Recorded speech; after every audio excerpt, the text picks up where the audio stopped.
Bonjour, bienvenue à tous pour cette 24e matinale. Aujourd'hui, on a le plaisir d'accueillir Anaïs Voigelis.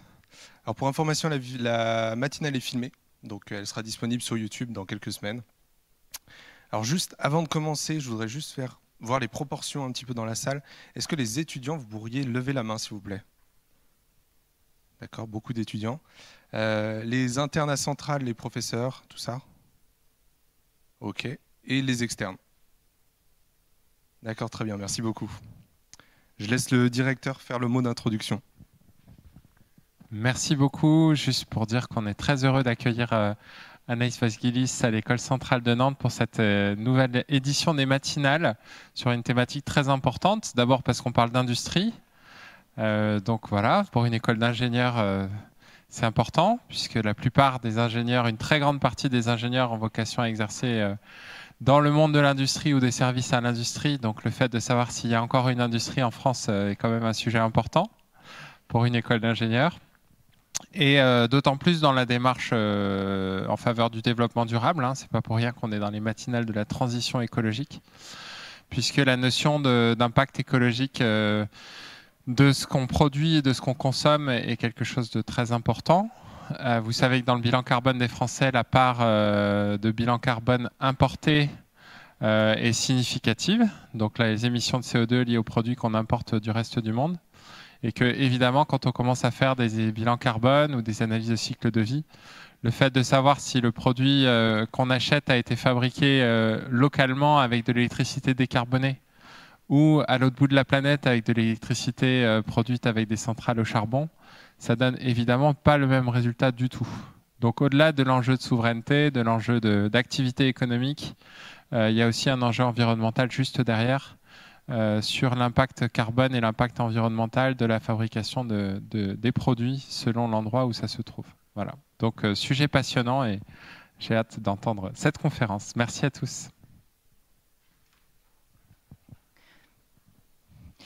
Merci beaucoup. Bonjour à tous. Merci pour votre accueil aujourd'hui.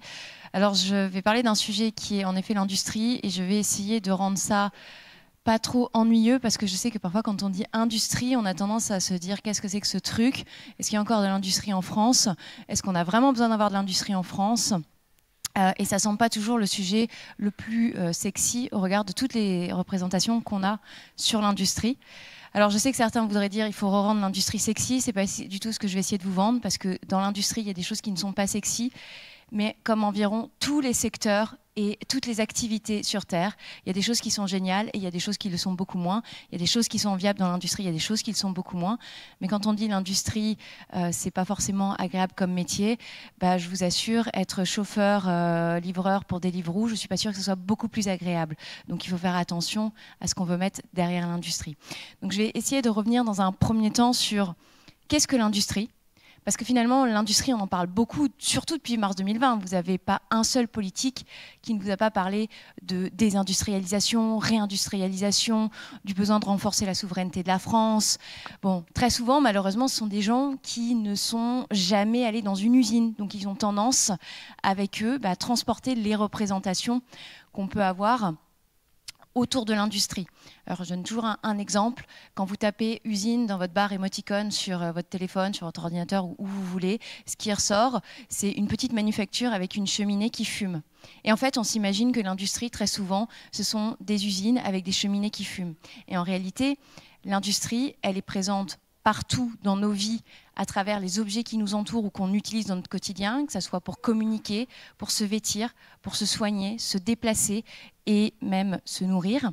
Donc là, on est sur des résultantes de procédés industriels, de transformation de la matière première, pour aller vers des biens semi-finis ou finis.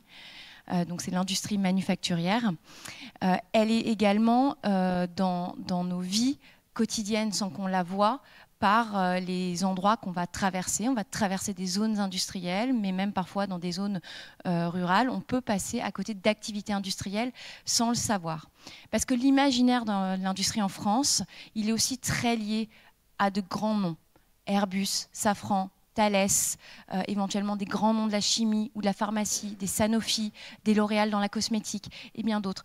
Et ces grands noms de l'industrie, qui sont nos grandes entreprises, qui ont structuré des filières industrielles et qui emploient énormément de gens dans l'industrie, mais qui se sont aussi très fortement internationalisés, si bien qu'aujourd'hui, une grande partie des effectifs salariés de ces entreprises ne sont plus en France, mais à l'étranger.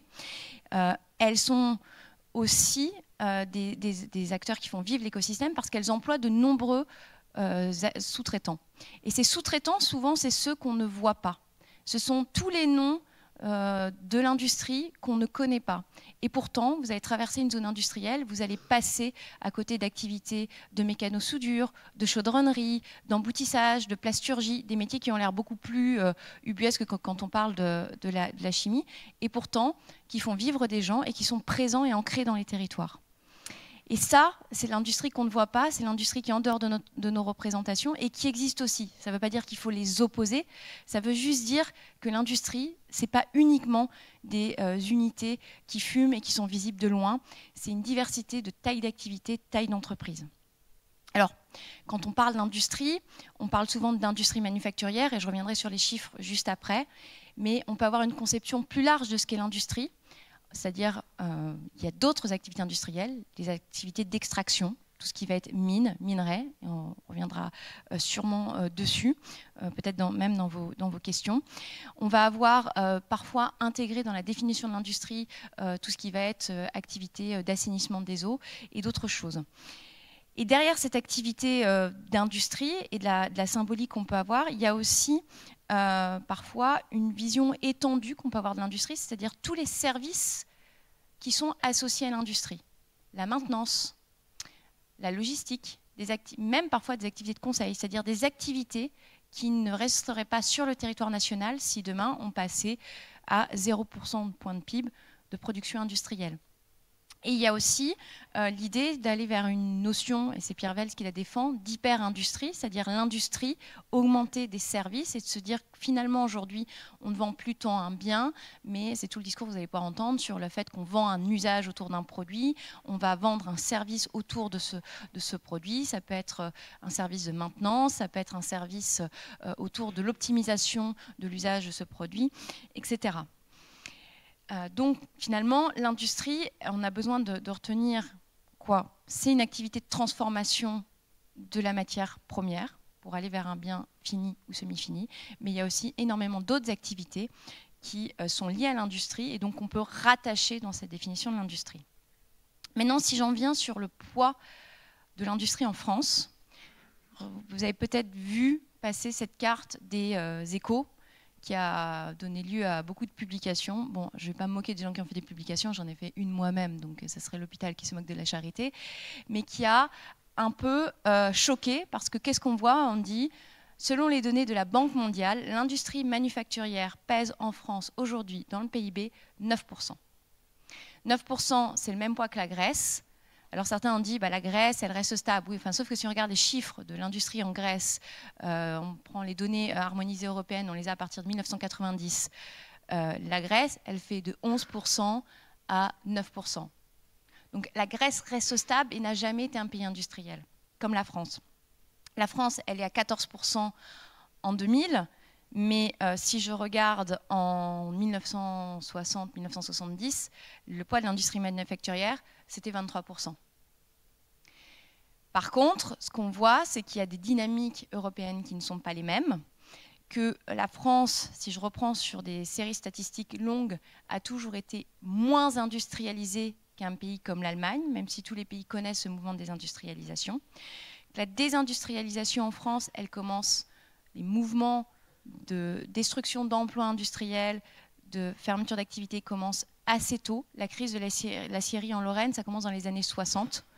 Parce qu'on a tendance à dire finalement le grand mouvement de désindustrialisation, c'est 1995, c'est un mouvement beaucoup plus lent qui s'accélère dans les années 90 avec tout le discours notamment tenu par Serge Chourouk de l'entreprise sans usine et avec l'idée de la courbe en sourire que vous avez peut-être eu l'occasion de voir dans vos études, qui est qu'un pays occidental, une société post-industrielle doit se focaliser sur les activités en amont et en aval de la production, donc tout ce qui va être conception, innovation et distribution, et que la production peut être confiée à des pays tiers. C'est une position qui pose deux problèmes. Le premier, c'est qu'on sous-estime à travers ça le lien et la proximité nécessaire entre lieu d'innovation et lieu de production. Que les pays qui aujourd'hui innovent plus sont aussi des pays qui ont gardé une base industrielle un peu plus solide que la France. La deuxième chose, c'est qu'en confiant notre production à des pays tiers, on a aussi délocalisé notre responsabilité environnementale, je reviendrai dessus par la suite, puisqu'on a confié toutes les externalités négatives de la production à des pays qui sont moins disants sur le plan réglementaire, que ce soit environnemental ou social, que les pays européens. Et deux, on a sous-estimé l'ambition de développement de ces pays, c'est-à-dire quand on s'est dit la Chine est un pays atelier, on ne s'est pas posé la question à un moment que la Chine aurait des ambitions de remonter la chaîne de valeur, comme elle l'a fait par exemple dans le véhicule électrique ou dans le panneau photovoltaïque, et d'aller aussi se positionner sur des biens de moyenne, voire de haute technologie. Donc la stratégie qui était de se dire on peut conserver la valeur sur le territoire en se concentrant sur les tâches en amont et en aval de la production, finalement, on se rend compte qu'elle n'est pas si pertinente que ça, ou en tout cas que nous, on n'a pas réussi à réussir ce pari. Et la deuxième chose, c'est que ça, on est aujourd'hui dans une situation de dépendance sur des biens essentiels à l'indépendance de la nation assez forte. Et le meilleur exemple, c'est les principes actifs dans le domaine du médicament, même si aujourd'hui on vous parle de relocaliser des productions, notamment de paracétamol, parce qu'on a des ruptures, on ne relocalise que finalement la production du médicament, l'assemblage, la recette, mais on ne relocalise pas la production de principes actifs. Or, l'élément central dans le médicament, c'est bien le principe actif. Et on pourrait multiplier les exemples comme ça. On a un autre secteur dont on a tendance à dire en France que finalement on est dans une balance commerciale positive, c'est l'industrie agroalimentaire qui est considérée aussi dans la liste des industries manufacturières. L'industrie agroalimentaire, la balance commerciale est effectivement positive et Dieu merci, les étrangers continuent à picoler du champagne, du vin rouge et du vin blanc. Sans ça, elle serait largement négative. Et en plus, on a la particularité d'importer aujourd'hui du blé dur, qui est un élément essentiel dans l'alimentation. Donc, une fois que j'ai dit ça, il y a une autre chose qu'il faut dire. Et promis, je vais essayer de dire des choses positives parfois. Vous pourrez les compter sur les doigts d'une main, c'est certain, mais je vais tenter le pari. C'est qu'il y a des différences dans les bases statistiques. Les Échos ont fait le choix de montrer les données de la Banque mondiale. On aurait pris les données de l'OCDE, on aurait un décrochage sur ce qui est le poids de l'industrie manufacturière. Pas un décrochage, une différence entre les données de l'OCDE et de la Banque mondiale. L'OCDE dit que l'industrie manufacturière, c'est environ 10% de points de PIB. Mais vous avez pu voir aussi que l'industrie représentait 13% de points de PIB en France ou 16% de points de PIB. 13% de points de PIB, c'est la vision étendue de l'industrie pour l'OCDE. 16% de points de PIB, c'est la vision étendue de l'industrie pour la Banque mondiale. Et donc en fait, là ce qu'on considère, c'est le classement Citi qui classifie les différentes activités. Et donc quand je suis à 9% pour la Banque mondiale, je considère que l'industrie manufacturière. Quand je suis à 16%, je vais inclure dans le calcul les industries d'extraction, les industries liées à l'eau, etc. Et donc ça explique des chiffres qui sont assez différents et qui peuvent avoir tendance finalement à brouiller le message sur ce qui est réellement le poids de l'industrie. Et donc quand on dit c'est 9%, même si c'est 10%, ça reste toujours le pays le plus désindustrialisé d'Europe. Alors modulo la Grèce, comme je vous le disais, mais qui n'était pas un pays aussi industrialisé que la France, et le Luxembourg, qui a aujourd'hui une industrie qui pèse environ 5% de son PIB. L'autre chose, et c'est ce que montre l'autre carte, c'est que la désindustrialisation, elle a mécaniquement induit de la destruction d'emplois industriels. On a détruit environ 2,3 millions d'emplois industriels en 40 ans. Alors la destruction d'emplois industriels, il faut toujours faire attention à la manière dont on la regarde, parce qu'il y a différents phénomènes qui se jouent à travers ça. Le premier, c'est qu'on a quand même eu des gains de productivité. C'est-à-dire pour produire la même quantité, on a eu besoin de moins de personnes, qui sont aussi liées à des phénomènes de robotisation, d'automatisation de la production. Donc on a substitué la part main-d'œuvre par une part de capital. La deuxième chose, c'est l'externalisation de certaines activités, c'est-à-dire des activités qui étaient avant dans le champ industriels, parce que les entreprises étaient intégrées de manière très verticale et essayaient de maîtriser le plus d'activités possibles en leur sein, ont été externalisées quand les entreprises se sont recentrées sur ce qu'elles estimaient être leurs activités cœur de métier. Et donc, on a externalisé à travers ça tout ce qui va être les métiers de nettoyage, de logistique, de maintenance, de gardiennage de sites industriels, qui sont rentrés dans les catégories de services, donc des services à l'industrie, mais qui ne sont pas catégorisés comme des activités industrielles, donc qui ne sont plus dans l'emploi industriel et dans le PIB la part de l'industrie, et qui ont induit la création de nouvelles activités, de nouveaux secteurs. On a des leaders de la logistique, par exemple, français, mais qui ont aussi eu un intérêt dans les logiques de certains industriels, de pouvoir avoir des gens qui ne sont pas dans les mêmes conventions collectives que l'industrie, donc des conventions collectives qui peuvent être moins disantes que celles de l'industrie, et donc des salaires qui peuvent être moins élevés que ce qu'il y avait dans l'industrie. Donc dans une logique à la fois de recentrage sur les activités cœur de métier et d'abaissement de la structure de coûts fixe de l'entreprise, puisqu'on enlève la part de salaire, de la part de ces gens dans le salaire qui était donc en coût fixe, et on la passe en coût variable parce qu'on emploie des prestataires. Et donc la charge est variable. Troisième chose qui explique la baisse de l'emploi industriel, c'est bien entendu les fermetures d'usines et les délocalisations vers l'étranger. Donc en délocalisation, on a d'abord délocalisé vers l'Europe de l'Est, Pologne, République tchèque, Hongrie. Et d'ailleurs, on voit dans certaines, vous voyez sur la carte des Échos, par exemple, la Pologne passe de 16 à 17% de points de PIB, la République tchèque se maintient, pareil pour la Hongrie. Il y a un élément qui n'est pas montré sur la carte, c'est le pays le plus industrialisé d'Europe, si on regarde le PIB, qui est l'Irlande, 36% de points de PIB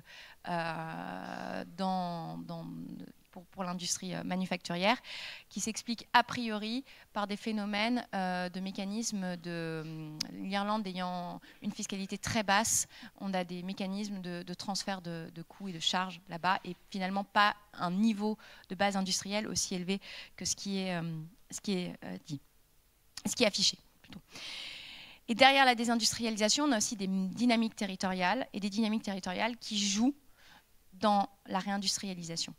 La désindustrialisation, elle a en premier lieu touché des secteurs liés, tous les métiers qui vont être liés à l'automobile, donc qui étaient plutôt localisés dans l'Est de la France, et des territoires qui continuent à être touchés par des fermetures d'usines, notamment quand je réfléchis à la conversion du moteur thermique vers le moteur électrique. Il y a un certain nombre d'activités industrielles en France qui ne vont pas réussir à faire la conversion et donc qui vont fermer. Vous avez déjà eu plusieurs fermetures de fonderies en France. Donc à chaque fois, c'est des unités de production entre 150 et 250 salariés qui sont fermées parce qu'il n'y a pas eu l'accompagnement sur les conversions. J'en profite pour dire, et sans vouloir faire d'attaque particulière contre les grands groupes français, ce n'est pas le but, mais il est indéniable que les grands groupes français, par rapport à la structuration de nos filières, ont eu une responsabilité dans la désindustrialisation de la France. La première responsabilité, c'est quand on décide d'aller localiser les unités d'assemblage de véhicules à l'étranger et dans les logiques de juste à temps et de lean, on a tendance à demander aux sous-traitants de venir se localiser à proximité des unités d'assemblage, sans quoi certains se retrouvaient sans contrat. Donc, ils sont aussi allés se positionner à l'étranger. Et on a eu aussi des dynamiques beaucoup plus cruelles, notamment dans des secteurs comme l'aéronautique, qui sont par exemple le non-respect des délais de paiement. C'est-à-dire vous devez payer un client à 30 jours. Alors maintenant, il y a la loi LME qui a un peu encadré ça. Eh bien, certains payaient les clients à 60 jours, 80, 90, voire 180 jours. Donc quand vous payez quelqu'un à 180 jours, c'est-à-dire qu'il a avancé tous les coûts fixes et variables pour vous délivrer le produit dans les temps demandés, et pendant 180 jours, il doit assumer le différentiel de trésorerie parce que vous ne le payez pas. Et quand vous avez des PME françaises qui ont déjà des marges faibles et peu de trésorerie, eh ben, un certain nombre se sont retrouvés en liquidation et soit fermeture, soit reprise par éventuellement des acteurs étrangers. Qu'est-ce que vous n'avez pas compris ? 180 jours de délai de paiement, c'est-à-dire vous devez payer quelqu'un en 30 jours. Vous recevez la facture, vous avez 30 jours pour payer normalement, c'est la loi. Et en fait, vous ne payez pas dans les 30 jours, vous payez 180 jours plus tard. Donc c'est un nombre de mois. Vous payez à 6 mois votre client. Et on pourrait ajouter un certain nombre d'autres pratiques comme ça. À l'occasion, je pourrais vous envoyer le détail, qui vont de « je demande à mon fournisseur de faire le développement, d'innover, je ne lui confie pas les volumes ensuite », de « je tords le bras dans les négociations ». Et tout ça a des conséquences sur le tissu productif, dans le sens où, notamment dans le secteur de l'automobile, vous avez des entreprises avec des faibles marges qui se concentrent sur l'automobile et sur la production en grande série, qui n'ont pas plus de capacité à développer une force commerciale et à se diversifier dans d'autres secteurs. Et quand votre donneur d'ordre de l'automobile décide d'arrêter les volumes, vous avez des entreprises qui n'ont plus de marge de rebond, et c'est ce qui s'est passé pour les fonderies et ce qui se passe dans d'autres acteurs qui subissent des conversions technologiques. Il y en a un certain nombre dans l'automobile. Vous avez des acteurs du monde du verre qui travaillaient pour l'automobile, notamment pour tout ce qui était phare. Aujourd'hui, on passe plutôt sur du plastique parce que plus léger, moins cher. Et donc les acteurs qui n'ont pas fait la conversion, parce qu'on est quand même sur des technologies radicalement différentes et qui ne se sont pas diversifiés parce qu'ils ont fait le choix de miser sur l'automobile, qui se retrouvent au tapis. Sur les dynamiques territoriales qu'il y a, on voit aujourd'hui en termes de réindustrialisation que la dynamique, elle est plutôt sur l'ouest de la France, tirée par 3 secteurs, l'aéronautique, le naval, l'agroalimentaire. Et après, vous avez aussi des dynamiques positives dans l'Orléanais avec la cosmétique Ballet. Dans le Lyonnais, il y a des choses autour de la chimie, avec la vallée de la chimie. Et puis, il y a encore le déclin de l'automobile qui touche un certain nombre de secteurs. Et puis vous avez beaucoup d'autres difficultés qui peuvent venir. Maintenant, si je me concentre sur ce qu'est l'avenir, la réindustrialisation, parce que c'est ce que tout le monde a sur la bouche, dans la bouche, je ne suis pas très douée en expression française non plus, depuis mars 2020, c'est il faut réindustrialiser, il faut relocaliser, il faut localiser.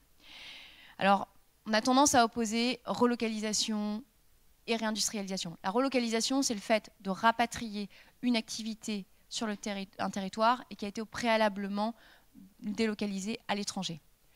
On sait pertinemment que si on relocalise des activités, elles ne seront pas comme les activités qui ont été délocalisées.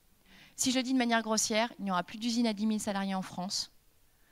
Il y a eu des changements technologiques et des gains de productivité, et un changement d'organisation industrielle qui font que même si on relocalise, ça ne prendra pas la même forme que ce qui a pu être délocalisé au préalable. La réindustrialisation, c'est le fait d'augmenter la part de l'industrie sur un territoire qui au préalable a connu un phénomène de désindustrialisation. Et donc quand on va chercher à réindustrialiser, on va essayer d'agir sur 3 leviers.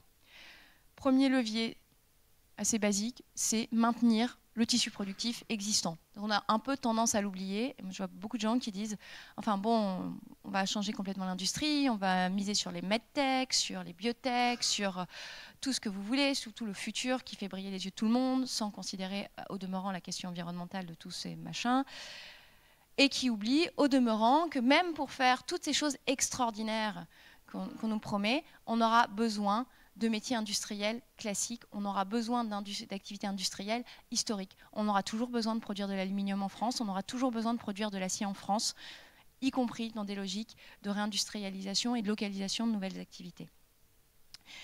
Donc, dans la réindustrialisation, je cherche à maintenir mon industrie existante et à la renforcer, qu'elle se développe.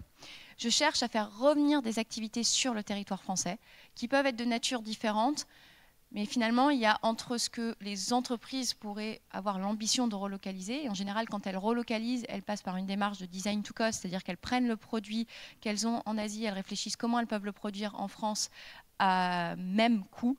Donc elles passent par une étape de repenser complètement le produit, que ce soit les matières choisies, les spécifications, que ce soit les étapes d'assemblage, les étapes de production, etc. Et au-delà de cette notion de relocalisation, on a la dernière chose qui est la localisation de nouvelles activités. C'est comment est-ce que les nouvelles activités qui vont émerger dans les années à venir viennent s'implanter en France. Donc, on parle beaucoup ces derniers temps de 2 activités qui sont l'hydrogène. Comment est-ce qu'on produit de l'hydrogène en France, mais plus largement, comment est-ce qu'on a les filières à la fois de biens qui vont utiliser l'hydrogène, qui sont produites qui sont localisés sur le territoire français, et comment est-ce que les biens nécessaires à la production de l'hydrogène, donc pour faire le procédé d'électrolyse, sont fabriqués sur le territoire français. Et vous avez le même exemple dans les batteries pour véhicules électriques. Donc 3 choses dans la réindustrialisation: maintien de l'existant et je le renforce, relocalisation d'activités et localisation. Et quand on dit relocaliser, on parle aussi souvent des actifs stratégiques. Je vous parlais il y a quelques instants des médicaments. Le problème aujourd'hui en France, c'est que bien qu'on parle de relocaliser en priorité certaines choses qu'on juge nécessaires pour l'indépendance et la survie de la nation, on n'a pas de liste arrêtée des actifs stratégiques français. Quand vous regardez les études du CEPI, du Trésor, du Haut Commissariat au Plan, la notion de dépendance n'est pas interprétée exactement de la même manière. La notion de ce qu'est un actif stratégique n'est pas forcément la même. Et donc la liste qui en découle de choses sur lesquelles il faudrait peut-être avoir une action prioritaire n'est pas définie. Et quand on dit avoir une action prioritaire, c'est-à-dire qu'il y a peut-être des réflexions qui sont de dire, eh bien cet actif, je le juge stratégique pour une raison d'indépendance et de sécurité nationale. Donc, j'accepte peut-être parfois de sortir des règles de rentabilité traditionnelles dans l'industrie. Je prends typiquement l'exemple du médicament. Si on juge que produire du paracétamol et notamment des principes actifs sur le territoire national est clé, pourquoi nous ne prendrions pas l'exemple de créer un modèle de coopérative du médicament pour servir les hôpitaux en priorité, dans une réflexion d'économie très territorialisée. C'est des réflexions qu'il faut pousser. Si on juge quelque chose de nécessaire, il faut parfois accepter d'avoir des logiques différentes. Et c'est tout l'enjeu dans la réindustrialisation, c'est comment est-ce qu'on a les logiques classiques qu'on va maintenir, mais comment est-ce qu'on arrive à sortir pour aller vers des logiques différentes. Mécanisme coopératif, la coopérative, c'est tout ce qui va se rattacher dans des approches d'économie sociale et solidaire. Mais c'est également comment je réussis le pari de changer un des paradigmes de l'industrie qui est massifier la production pour abaisser les coûts unitaires de production. Et donc, comment est-ce que dans une économie où on me dit il va falloir baisser les volumes de consommation pour des questions de sobriété, pour des questions de réduction de consommation de masse, etc., comment est-ce que j'arrive à retrouver mes grands équilibres industriels? Et ça, c'est des questions qu'on ne pose aujourd'hui pas du tout dans les logiques de réindustrialisation. C'est-à-dire, finalement, si je le disais de manière un peu dure, un peu cruelle, quand on parle de réindustrialisation, on est au stade 0 de la réflexion sur l'industrie. On se dit, il faut ramener des usines en France. On ne pense pas forcément tous les éléments nécessaires autour de l'industrie. Production d'énergie, formation, infrastructure numérique, infrastructure pour la logistique, etc. Et toutes ces réflexions, elles sont nécessaires pour construire la réindustrialisation qu'on veut. Et il y a d'autres réflexions qui se posent autour de la réindustrialisation. Il y a 3 choses sur lesquelles on n'a pas de consensus aujourd'hui. La première, c'est, et ça touche un peu les actifs stratégiques, c'est qu'est-ce qu'on réindustrialise, mais comment on réindustrialise? Est-ce qu'on reproduit les mêmes schémas? Et ça nous pose fondamentalement des questions de choix de société derrière. Vous prenez, je pense que vous l'avez tous vu, le rapport de l'ADEME sur les transitions. Vous avez 4 scénarios. Vous avez 2 scénarios qui sont à l'extrême, la génération frugale et le pari réparateur. Si je prends la dynamique du pari réparateur en termes de choix industriels, je ne vais pas du tout faire la même politique de réindustrialisation, les mêmes choix, les mêmes dimensionnements de sites, les mêmes activités que si je prends la génération frugale. Et donc là, on a vraiment des questions qui se posent à travers l'industrie. Et peut-être s'il y avait un message qu'il fallait retenir de tout le blabla que je vais vous raconter dans les prochaines minutes, c'est l'industrie, ce n'est pas l'enjeu en tant que tel. L'enjeu, c'est le projet de société qu'on a. C'est le cap collectif qu'on se donne. Et l'industrie, c'est un pilier de ce projet de société. Ça répond à une ambition. C'est des questions d'autonomie, d'indépendance, de cohésion territoriale, etc. Mais fondamentalement, avant d'avoir toute cette ramification, il faut se demander où est-ce qu'on veut aller collectivement. Et aujourd'hui, on préfère le sondage, même ici. Je ne suis pas sûre qu'on ait tous la même vision de là où on veut aller collectivement et des changements que ça induit sur notre vie en collectif et sur nos vies individuelles. Les 2 autres choses qui ne sont pas traitées aujourd'hui dans la question de la réindustrialisation, c'est l'échelle de la réindustrialisation. Est-ce que c'est une échelle locale, régionale, nationale, européenne? Je pense que l'articulation, elle se joue aux 3 échelles, mais il faut qu'on définisse un peu les rôles plus clairement de chaque échelle. Par exemple, si on dit que l'échelon régional a un rôle à jouer fondamentale dans la réindustrialisation. Alors pourquoi des programmes comme France 2030 ou avant le plan de relance n'ont pas de dimension territoriale? La dernière chose, c'est qu'on ne sait pas donner des objectifs chiffrés en matière de réindustrialisation. Il n'y a pas un seul politique qui vous dit ben, aujourd'hui on a 9% de points de PIB, l'objectif c'est de passer à 10, 11, 12 ou 20 à tel horizon de temps. On ne se donne pas d'objectifs chiffrés sur la création d'emplois industriels, la création de valeur sur le territoire. Et si vous n'avez pas d'objectif, c'est un peu difficile de dire à un moment « Ah ben la réindustrialisation elle a été réussie » ou « La réindustrialisation, on n'y arrive pas ». Je ne vais quand même pas déborder trop sur le temps. Il y a, maintenant qu'on dit ça, il y a 5 enjeux majeurs pour l'industrie française, voire européenne. 5 enjeux, c'est moderniser, décarboner, numériser, s'intégrer, intéresser. Développer. Alors, il y a des choix de mots, s'intégrer et s'intéresser. Je ne sais pas les plus font bien, mais je prends des idées pour améliorer mon PowerPoint. Parce que, comme toute bonne personne qui travaille dans un cabinet de conseil, je ne sais pas faire de PowerPoint. Je suis la honte de la profession, mais j'assume. Moderniser. Pourquoi moderniser? C'est un enjeu clé. C'est que avec la désindustrialisation, on a une dette technique qui se met sur des sites industriels. C'est-à-dire qu'on a des sites industriels qui sont en moyenne plus vieillissants que ce qu'on peut voir en Italie ou en Allemagne. 17 ans de moyenne d'âge pour le parc machine français. Et donc, forcément, quand on parle d'évolution de la demande, on dit on passe sur la production personnalisée, en petite série, l'individualisation. Mais si vous avez un outil industriel qui est habitué à faire de la grande série, vous n'allez pas pouvoir avoir un prix compétitif pour faire de la petite série. Donc il faut que vous ayez un outil industriel qui va s'adapter à votre projet d'entreprise. De la même manière, la dette technique, elle peut induire des choses beaucoup plus basiques. Vous avez des machines qui produisent des biens avec un certain nombre de caractéristiques techniques. Vos clients évoluent en termes de cahier des charges sur leurs demandes, sur les demandes des caractéristiques techniques des produits, et vos machines ne sont plus capables d'y répondre parce qu'elles sont trop vieilles, et donc là, vous perdez certains clients. Et ça, je peux donner un cas, c'était une entreprise qui était dans le domaine de la transformation de fils de cuivre pour faire des applications à destination des éoliennes, des locomotives, etc., qui avait un client majeur qui était Siemens, 10% du chiffre d'affaires, entreprise hors achat de cuivre, une matière, faisait 15 millions d'euros de chiffre d'affaires. Siemens a dit un jour, écoutez, après 3 audits techniques, vous ne répondez définitivement plus à nos exigences en termes de caractéristiques techniques. Nous décidons de vous rayer de notre livre de sous-traitants. 1,5 million d'euros de perte de chiffre d'affaires d'un coup. Une entreprise qui rentre en situation de crise, qui n'a plus de trésorerie, qui n'a plus les leviers pour investir dans, c'était un laminoir en l'occurrence, pour satisfaire les besoins de son client, alors qu'elle aurait pu le faire avant, mais que d'autres choix stratégiques ont été faits. Décarboner, je mets décarboner parce que décarboner, c'est ce qui est le mot aujourd'hui qui a été le plus capté par l'industrie. Et décarboner, ce n'est pas le seul enjeu pour les industriels. Aujourd'hui, la question de la décarbonation est prise en compte. Je pense qu'on peut faire un certain nombre de critiques autour de la décarbonation, sur la manière dont sont faits les bilans carbone, c'est encore un peu hasardeux, sur les stratégies de décarbonation et même sur les stratégies de compensation carbone. Mais c'est un sujet qui a été globalement bien appréhendé par les industriels et globalement par les entreprises. Mais il y a un certain nombre d'autres questions qui se posent autour de ça.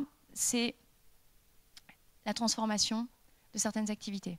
Si je veux atteindre les objectifs carbone de la France, est-ce que je peux conserver toutes les activités sur le territoire? Enfin, est-ce que toutes les activités sont compatibles avec cet objectif? En fait, ce n'est même pas la question de les conserver sur le territoire, ça je reviendrai dessus après, c'est qu'est-ce que je fais de ces activités? Comment j'accompagne les transitions? Et là, il y a immanquablement des questions sociales qui vont se poser, qui vont être très lourdes. Comment on accompagne les transitions d'activités qui ne sont pas compatibles avec nos objectifs carbone?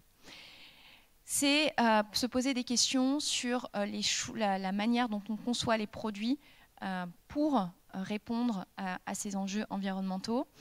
Et c'est d'avoir entraîné des réflexions aussi sur le rapport de l'industrie au vivant, le rapport de l'industrie à la biodiversité, comment l'industrie change cette vision qu'elle a du rapport à la nature.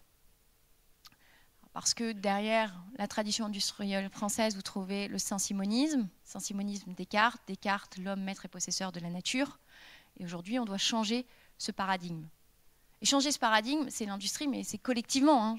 C'est pas propre à l'industrie, mais tout ne repose pas sur les industries. C'est se poser aussi, je vous disais, des questions sur le rapport à la massification. Comment est-ce qu'on retrouve de nouveaux équilibres industriels dans cette transformation?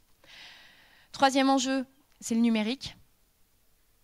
Comment est-ce que le numérique rentre dans les activités industrielles? Alors derrière le numérique, on entend souvent industrie 4.0, data, et il y a un certain nombre d'entreprises qui sont en retard sur le sujet. À la fois, on a un plus faible taux de robotisation en France qu'ailleurs en Europe, mais c'est aussi comment est-ce qu'on s'empare de l'objet de la data pour mieux maîtriser les paramètres influents de production, pour réduire des questions comme les pertes matières, les déchets, etc. de production, et également comment est-ce qu'on peut faire éventuellement de la donnée un élément à insérer dans un modèle économique, c'est-à-dire comment est-ce que la donnée peut me permettre de fournir un service associé au produit, éventuellement passer d'une logique où je vends ce produit à je vends ce service, et donc faire un pas vers l'économie de la fonctionnalité. Les deux derniers points, s'intégrer, c'est tout simplement le fait que l'industrie, avec la désindustrialisation, les industriels se sont repliés sur eux, les usines sont fermées, comment est-ce que les usines se réouvrent et comment les usines redeviennent à la fois le marqueur de l'identité d'un territoire, c'est-à-dire comment est-ce qu'on fait de l'usine un élément clé dans un développement territorial et quelque chose finalement qui contribue à la vie économique locale, et comment est-ce que l'industrie redevient un élément clé de la cité. Et là, on en revient à la question du modèle de société. Et l'intéresser, ça pourrait être attirer, l'attractivité, c'est comment est-ce qu'on fait connaître l'industrie, comment est-ce qu'on travaille pour la rendre plus attractive, et derrière ça se posent des questions de qualité de vie au travail, mais peut-être aussi d'organisation du travail. On est de plus en plus d'activités proposent le fait de pouvoir faire du télétravail, et c'est vu comme un élément pour un certain nombre de personnes, comme un élément clé pour accepter un poste. Vous ne pouvez pas faire du télétravail quand vous travaillez sur une ligne de production. C'est pas possible. C'est techniquement pas possible. Donc comment est-ce que l'industrie vient se poser, s'emparer de ces questions d'organisation du travail et trouve des réponses éventuellement aux aspirations des nouvelles générations dont le rapport au travail n'est à mon avis pas le même que ce qu'il y avait il y a 30 ou 40 ans. Alors certains diront c'est terrible, les jeunes n'ont plus envie de travailler. Je ne suis pas convaincue que c'est ce qu'il faille retenir. Je pense juste que les sociétés évoluent et donc à chaque époque de trouver des réponses aux nouvelles aspirations des générations pour leur donner envie de venir travailler en entreprise et en particulier dans l'industrie. Maintenant, pourquoi il faut s'y intéresser? Très très belle photo de Emmanuel Macron et d'Ursula von der Leyen et Charles Michel. Ils ont l'air très heureux. Et eux, ils s'intéressent à l'industrie, mais peut-être pas comme il faut. Pourquoi il faut s'intéresser à l'industrie? Il y a 3 leviers dans l'industrie. D'un point de vue société. Après, je viendrai peut-être un peu sur la question d'un point de vue entreprise. Parce que l'industrie, c'est un élément pour renforcer notre souveraineté. Alors, on parle de souveraineté à l'échelle française, on parle d'autonomie stratégique à l'échelle européenne. Pourquoi on ne parle pas de souveraineté européenne? En tout cas, si quelqu'un parle de souveraineté européenne, moi, ça me déclenche des petites trémolos, parce que ça n'existe pas, la souveraineté européenne. La souveraineté, elle est nationale. Le souverain, c'est l'État. Il a délégué de certaines de ses compétences à l'Union européenne, qui peut œuvrer dans ces domaines-là, mais il reste souverain parce qu'à tout moment, il peut dire « moi, mes compétences, je les récupère et je m'en vais ». C'est ce qu'a fait le Royaume-Uni. Je l'ai simplifié. C'est pas exactement comme ça. C'est un peu plus compliqué, mais vous avez compris l'idée. Et ça, je vous renvoie à la lecture de certains juristes, Jelinek, Louis Le Fur, sur la définition de la souveraineté. Et donc, qu'est-ce qu'on va rechercher dans la souveraineté? C'est pas de se dire on va être souverain à 100%. On ne pourra jamais être totalement souverain. On ne produit presque pas de matières premières sur notre territoire. Donc, de toute manière, la souveraineté globale, c'est foutu. Mais l'enjeu, c'est de créer des interdépendances. C'est-à-dire comment on passe d'une dépendance subie, où on a finalement laissé certains États prendre de contrôle sur les approvisionnements en matières premières critiques, en passant à des dépendances choisies. C'est-à-dire on choisit avec qui on travaille et on ne laisse pas s'imposer peut-être des phénomènes de position dominante. Mais c'est vraiment une réflexion sur qu'est-ce que je veux maîtriser sur mon territoire, qu'est-ce que je maîtrise à l'extérieur, et comment je travaille avec d'autres États sur cette notion d'interdépendance. Deuxième enjeu, pourquoi l'industrie c'est intéressant, c'est la cohésion sociale et territoriale. Vous n'avez aucun secteur qui a une capacité d'entraînement sur l'économie comme l'industrie. On dit en général un emploi direct dans l'industrie, c'est 2 à 3 emplois indirects. Donc c'est les emplois chez les sous-traitants, les fournisseurs.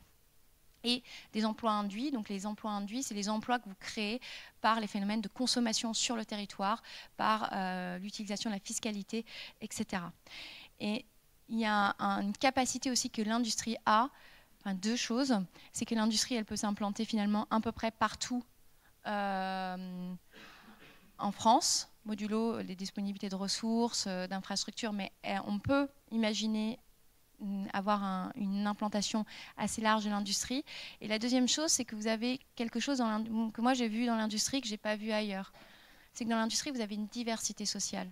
L'industrie, ça peut être une mini-représentation de la société. Vous avez des gens qui vont être peu qualifiés et des gens beaucoup plus qualifiés, et la possibilité éventuellement de donner une potentiel d'ascenseur social aux gens peu qualifiés.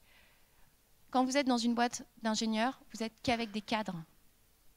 Vous n'êtes qu'avec des gens qui partagent à peu près les mêmes problèmes que vous et les mêmes aspirations que vous. Vous n'avez pas la diversité qu'on rencontre dans l'industrie.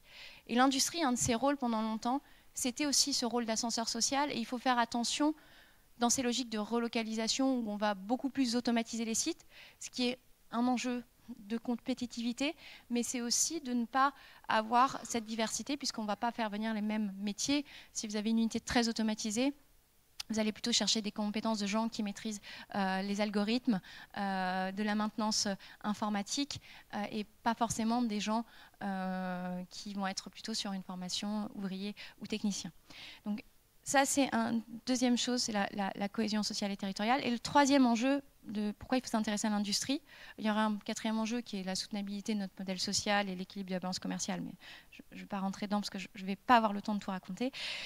C'est la question environnementale. Ce qui a été dit par votre directeur en introduction, c'est aujourd'hui on importe 51% de nos émissions. Les émissions qu'on importe, on les importe à la fois à travers les produits finis. Par exemple, vous achetez des vêtements qui sont faits en Asie et vous les achetez. Donc ça, c'est le produit fini, que vous allez importer des émissions avec. Et après, il y a toutes les importations à travers les produits semi-finis ou les composants. Et ça semble toujours antinomique de dire je vais réindustrialiser parce que l'industrie et l'environnement, ça ne va pas du tout ensemble. Eh bien, première chose, c'est que la question de réindustrialiser, c'est mieux maîtriser notre trajectoire carbone. C'est se dire qu'on n'est pas dépendant de la trajectoire carbone d'autres nations pour abaisser nos émissions. C'est aussi le fait que nous, on a un mix énergétique qui est globalement mieux disant que ce qu'on peut avoir ailleurs. On a quelqu'un qui m'a dit qu'il fallait que j'arrêtais de mettre des anglicismes. Donc on a un bouquet énergétique qui est plus décarboné que ce qu'on a en Chine, mais aussi que ce qu'on peut avoir en Europe. En Europe, vous avez des pays dont la production d'énergie est extrêmement carbonée, quand vous regardez l'Allemagne, la Pologne et de nombreux pays de l'Est. Mais à travers cette question d'industrie et d'environnement, on va se poser des questions, à mon avis, aussi beaucoup plus philosophiques sur notre responsabilité environnementale et sur ce qu'on veut produire chez nous et ce qu'on ne veut pas produire chez nous. Et je sais qu'on est tous dans cette position de se dire en fait on n'a pas envie d'avoir des usines qui s'implantent devant chez nous. Je comprends cette position. Je pense que si une usine chimique venait s'installer devant le champ en face de chez moi, je ne serais pas forcément la plus heureuse. Donc il y a des mécanismes à trouver en termes d'aménagement du territoire. Où est-ce qu'on implante les usines ? Ou est-ce que ça, c'est le moins problématique pour les riverains et les populations? Mais derrière, il faut bien se dire que si on dit « je ne veux pas une usine parce que ça pollue, parce qu'il y a trop d'externalités négatives », est-ce que humainement, il est acceptable d'importer des produits qu'on ne veut pas produire chez nous parce qu'ils polluent, de confier nos émissions à des pays tiers? Et donc là, les réflexions qu'il faut s'obliger à avoir, c'est quelles sont les alternatives ? Comment est-ce que je peux conserver ces produits ou trouver des alternatives mieux disantes sur le plan environnemental? Et si je ne trouve pas d'alternative et que je pense que le bilan environnemental est trop lourd sur le territoire français, c'est se poser des questions qui vont être un petit peu plus violentes parce qu'elles peuvent avoir des conséquences vraiment sur notre quotidien. C'est de se dire, eh bien, peut-être que j'ai interdit l'importation de ce produit. C'est un peu surprenant comme réflexion, mais il faut pousser la logique jusqu'au bout. C'est jusqu'où va notre responsabilité environnementale. Est-ce que pour un pays qui se revendique toujours des Lumières, il est acceptable d'imposer nos choix à d'autres? Ou alors, comment est-ce qu'on accompagne aussi les autres dans les transitions? Donc, je vous pose la question pour réflexion. Je pense que c'est une question qu'on doit se poser collectivement. Par ailleurs, une fois que j'ai dit ça donne le bilan pas forcément très enviable de l'industrie. C'est pourquoi s'intéresser de manière plus largement individuellement à l'industrie. C'est questionner son organisation, c'est questionner son fonctionnement, c'est questionner ce qu'elle est, mais c'est aussi se saisir du sujet pour aller interroger les modèles existants, pour imaginer d'autres solutions, inventer, produire les solutions de demain. Parce que finalement, on aura toujours besoin de garder une capacité de produire en masse, qui est un des paramètres de l'industrie. Produire en masse, ce n'est pas forcément consommer en masse. Et donc, je pense qu'il y a un véritable enjeu que chacun s'interroge sur ce sujet-là et puis réfléchisse aux solutions qu'il peut apporter par ses compétences et son expertise, puisqu'on a tendance à dire que l'industrie, elle est porteuse de problèmes, elle est porteuse d'externalités négatives, mais l'industrie, elle apporte aussi énormément de solutions. Et si il y a un bilan qui est lourd, qui peut être mis à l'actif de l'industrie, l'industrie a permis aussi beaucoup de choses positives. Elle a aussi permis l'essor de certains territoires. Elle a permis de résoudre des problèmes de santé, d'accès à l'alimentation, etc. Donc elle n'est pas complètement à blâmer. Mais si on veut continuer à transformer, à en faire un levier et un pilier de notre projet de société, eh bien, il faut se saisir du sujet pour inventer des alternatives, ou en tout cas y réfléchir. Ce n'est pas en disant c'est mal qu'on va inventer les solutions. Si on juge que c'est mal, eh bien, on se retrousse les manches et on va chercher des solutions. Ensuite, dans la question de l'industrie, il y a la réflexion qu'on peut avoir de manière individuelle, et puis il y a toutes les questions que les industriels doivent se poser, à la fois sur leur modèle économique et leur levier de création de valeur. Comment, s'il y a certaines lignes de produits à abandonner pour des questions environnementales, parce que certaines entreprises commencent à se poser la question au regard du bilan environnemental de certains produits, quelles alternatives peuvent être trouvées. C'est travailler énormément sur la manière dont on conçoit les produits, des produits qui soient nativement réparables et recyclables. Il y a trop de produits aujourd'hui qui sont à peine utilisés, aussitôt mis dans une benne, et qu'en plus on ne sait pas réparer ou recycler, et donc qui finissent dans des centres d'enfouissement. Et derrière, quand on a dit j'ai un produit réparable et recyclable, c'est comment je pense les filières qui vont avec pour faire la collecte, si je répare, pour faire la collecte, pour recycler. Et donc, c'est toutes les réflexions qu'on peut avoir aussi derrière l'analyse du cycle de vie de mon produit, les réflexions sur les chaînes de valeur, d'où viennent les matières, pas me concentrer uniquement sur le produit. Derrière la réindustrialisation, ça oblige aussi à chaque industriel de se poser des questions sur ses politiques d'achat, sur ses lieux d'approvisionnement, à la fois pour des questions environnementales, mais aussi pour une question de soutien au tissu productif. La réindustrialisation, elle repose aussi sur un élément de demande. Et la demande, il y a 4 leviers. Il y a ce que le consommateur peut acheter, donc le B2C. Et là, on ne demande pas à tout le monde d'acheter 100% de ses produits made in France. Mais si chacun déjà augmente de 10% sa part de produits achetés en France, j'ai un effet d'entraînement sur l'écosystème. C'est la même réflexion sur les approvisionnements pour les entreprises, comment je passe sur des logiques d'approvisionnement local, comment je m'inscris dans une démarche aussi d'économie circulaire à travers cette réflexion sur les approvisionnements. C'est la commande publique, comment est-ce que la commande publique favorise le tissu productif français, et il y a la question de l'export. Enfin, il y a 3 autres réflexions pour les industriels. C'est innover, c'est-à-dire la compétitivité coût sur des produits bas de gamme, la France ne la gagnera pas. Donc, où est-ce que je me positionne? Qu'est-ce que je veux faire? Comment je fais de la compétitivité hors coût? Comment je me différencie? La réflexion sur comment j'intègre l'industrie 4.0 pour mieux maîtriser mes paramètres affluents de production et arriver à gagner des points de productivité. Et enfin, il y a une réflexion sur l'écosystème dans lequel l'entreprise s'inscrit. Dans l'écosystème, il y a comment on travaille mieux avec ses pairs, la mutualisation sur des recrutements, sur des achats, c'est-à-dire sortir de cette logique où l'industrie, même dans une même zone industrielle, s'est complètement repliée sur son site, sur son cœur, mais s'ouvre à d'autres. Les réflexions sur la mutualisation d'énergie, ça se fait très peu. Sur le recrutement, n'en parlons même pas. Vous pouvez avoir 5 industriels dans une même zone qui ont les mêmes problématiques de recrutement. Ils vont très rarement travailler conjointement pour avoir des approches communes sur la formation, sur le recrutement, etc. Et on peut avoir la même réflexion sur la mutualisation des achats. On a un certain nombre de secteurs où les industriels français sont des petits acteurs, donc ils ont un rapport de force qui leur est plutôt défavorable. Ils pourraient s'entendre pour créer des centrales d'achat communes pour avoir un rapport de force mieux-disant auprès des fournisseurs étrangers.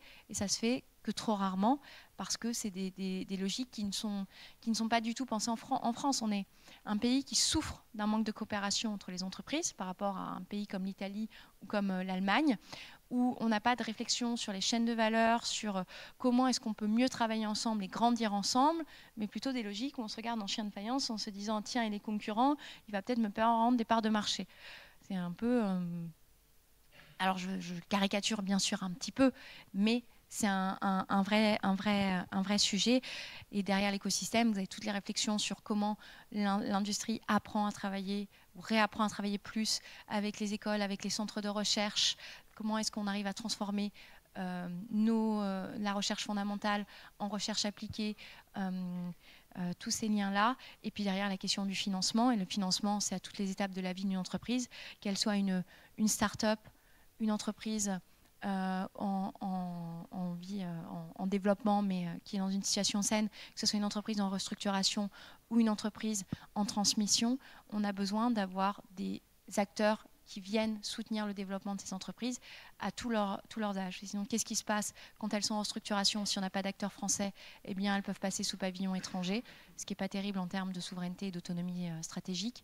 Quand elles sont start-up et qu'elles ne trouvent pas les moyens sur les phases d'amorçage et d'industrialisation, eh bien pareil, elles peuvent aller décider de s'implanter à l'étranger quand il s'agit d'industrialiser leurs produits. Et donc, c'est de l'avenir industriel qu'on perd d'une certaine manière sur notre territoire, la création de valeur sur le territoire.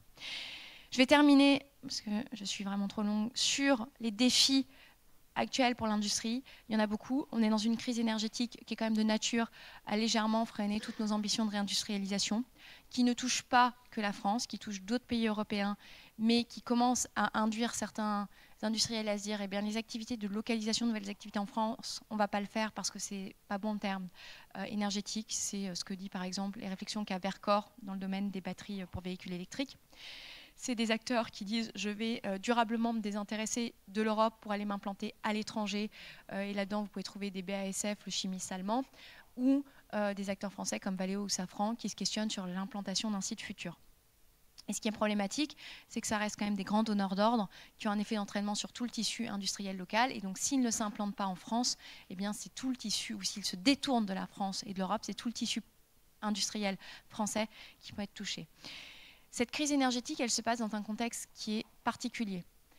On n'a jamais eu autant d'États, et notamment les pays occidentaux, qui ont eu l'ambition de se réindustrialiser. Donc des aides à la réindustrialisation, il y en a à peu près partout. Il y a une vraie compétitivité, une vraie concurrence sur les montants d'aide publiques alloués pour la relocalisation et la réindustrialisation.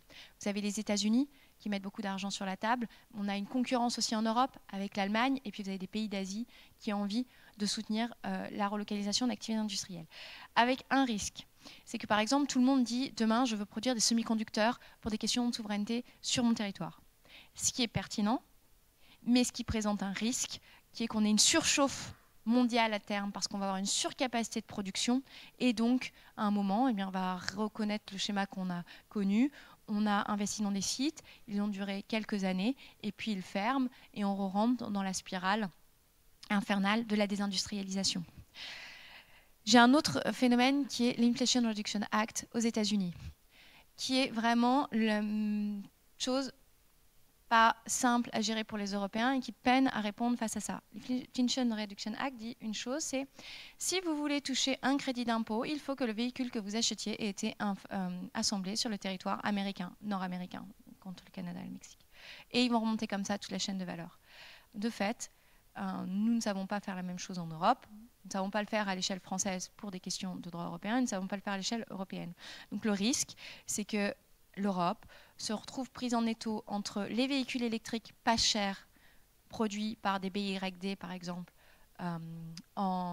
chinois, et ce qui pourrait être fait sur le sol américain, parce qu'on va venir localiser des activités aux États-Unis pour que les consommateurs puissent bénéficier de cette aide. Et donc, on se désintéresse en termes de capacité de production de l'Europe. L'IRA, il est en plus d'autant plus bénéfique qu'on est dans un contexte géopolitique particulier, à plein d'égards dans le monde, mais qu'on a les tensions en Asie-Pacifique entre la Chine et les États-Unis, avec la question autour de l'île de Taïwan, et qui amène déjà certains acteurs américains à vouloir relocaliser leurs approvisionnements sur le territoire américain, typiquement Apple avec les semi-conducteurs. Il y a d'autres choses qui se produisent, nationalisme des ressources. Vous avez des ressources, par exemple du cobalt en Indonésie. Vous vous dites, eh bien, je voudrais que finalement le cobalt soit extrait, raffiné, mais que je remonte la chaîne de valeur sur le territoire. Donc vous allez bloquer les exportations, ce qui peut être un frein à du développement. Et on a une position de l'Union européenne, parce qu'encore une fois, on a 27 souverainetés nationales et pas un continent qui parle de manière unie comme la Chine ou les États-Unis, qui peinent à trouver un équilibre et une réponse parce qu'on a des situations commerciales différentes, on a des cultures économiques différentes, on a une histoire différente. Alors, tout ça, ça peut sembler un peu négatif et je peux vous dire, parce que je travaille sur l'industrie depuis 2014, ce qui va faire de moi un vieux dinosaure, en 2014, personne ne croyait à la réindustrialisation. En 2020, il y a beaucoup plus de gens qui y croient.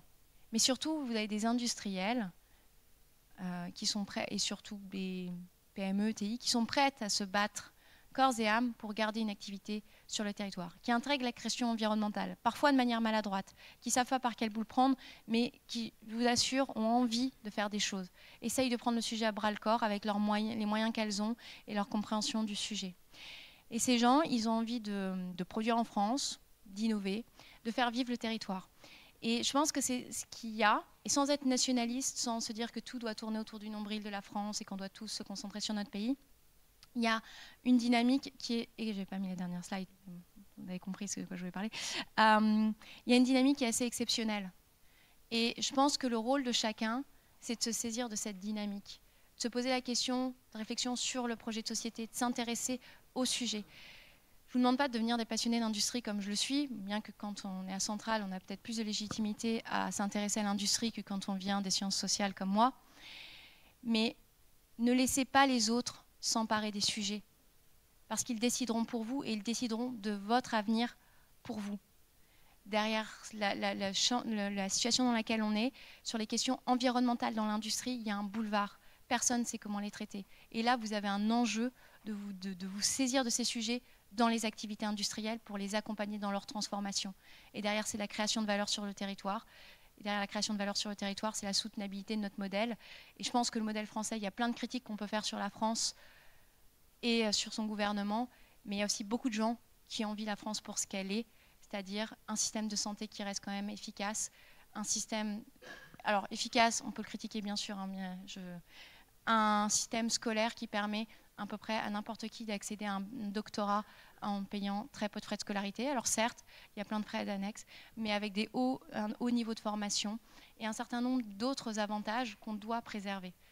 Alors je ne veux pas faire de discours politique, mais à travers la question de l'industrie et du projet de société, c'est vraiment ces questions-là dont on doit se saisir, et ça nécessite plus qu'un effort individuel, ça nécessite notre effort à tous. C'est qu'est-ce qu'aujourd'hui, dans le contexte du réchauffement climatique, on a envie de construire ensemble, collectivement, c'est quoi la nation dont on rêve pour nous et pour les générations futures. Je vous remercie pour votre attention.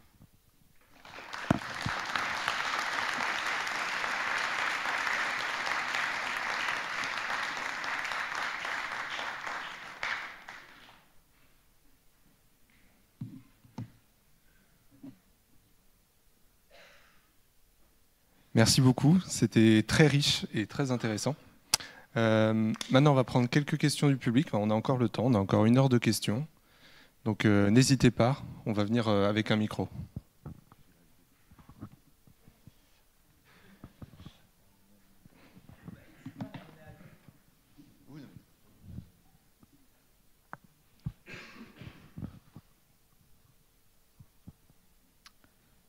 Bonjour. Merci pour votre intervention. J'aimerais bien, si vous pouvez, préciser un peu ce que vous les thématiques du fait qu'en Europe, on ne produit pas beaucoup de matières premières et on ne peut pas vraiment en produire beaucoup. Et développer un peu ce que vous entendez par dépendance choisie par rapport aux dépendances subies sur les approvisionnements en matières premières. Je vous remercie.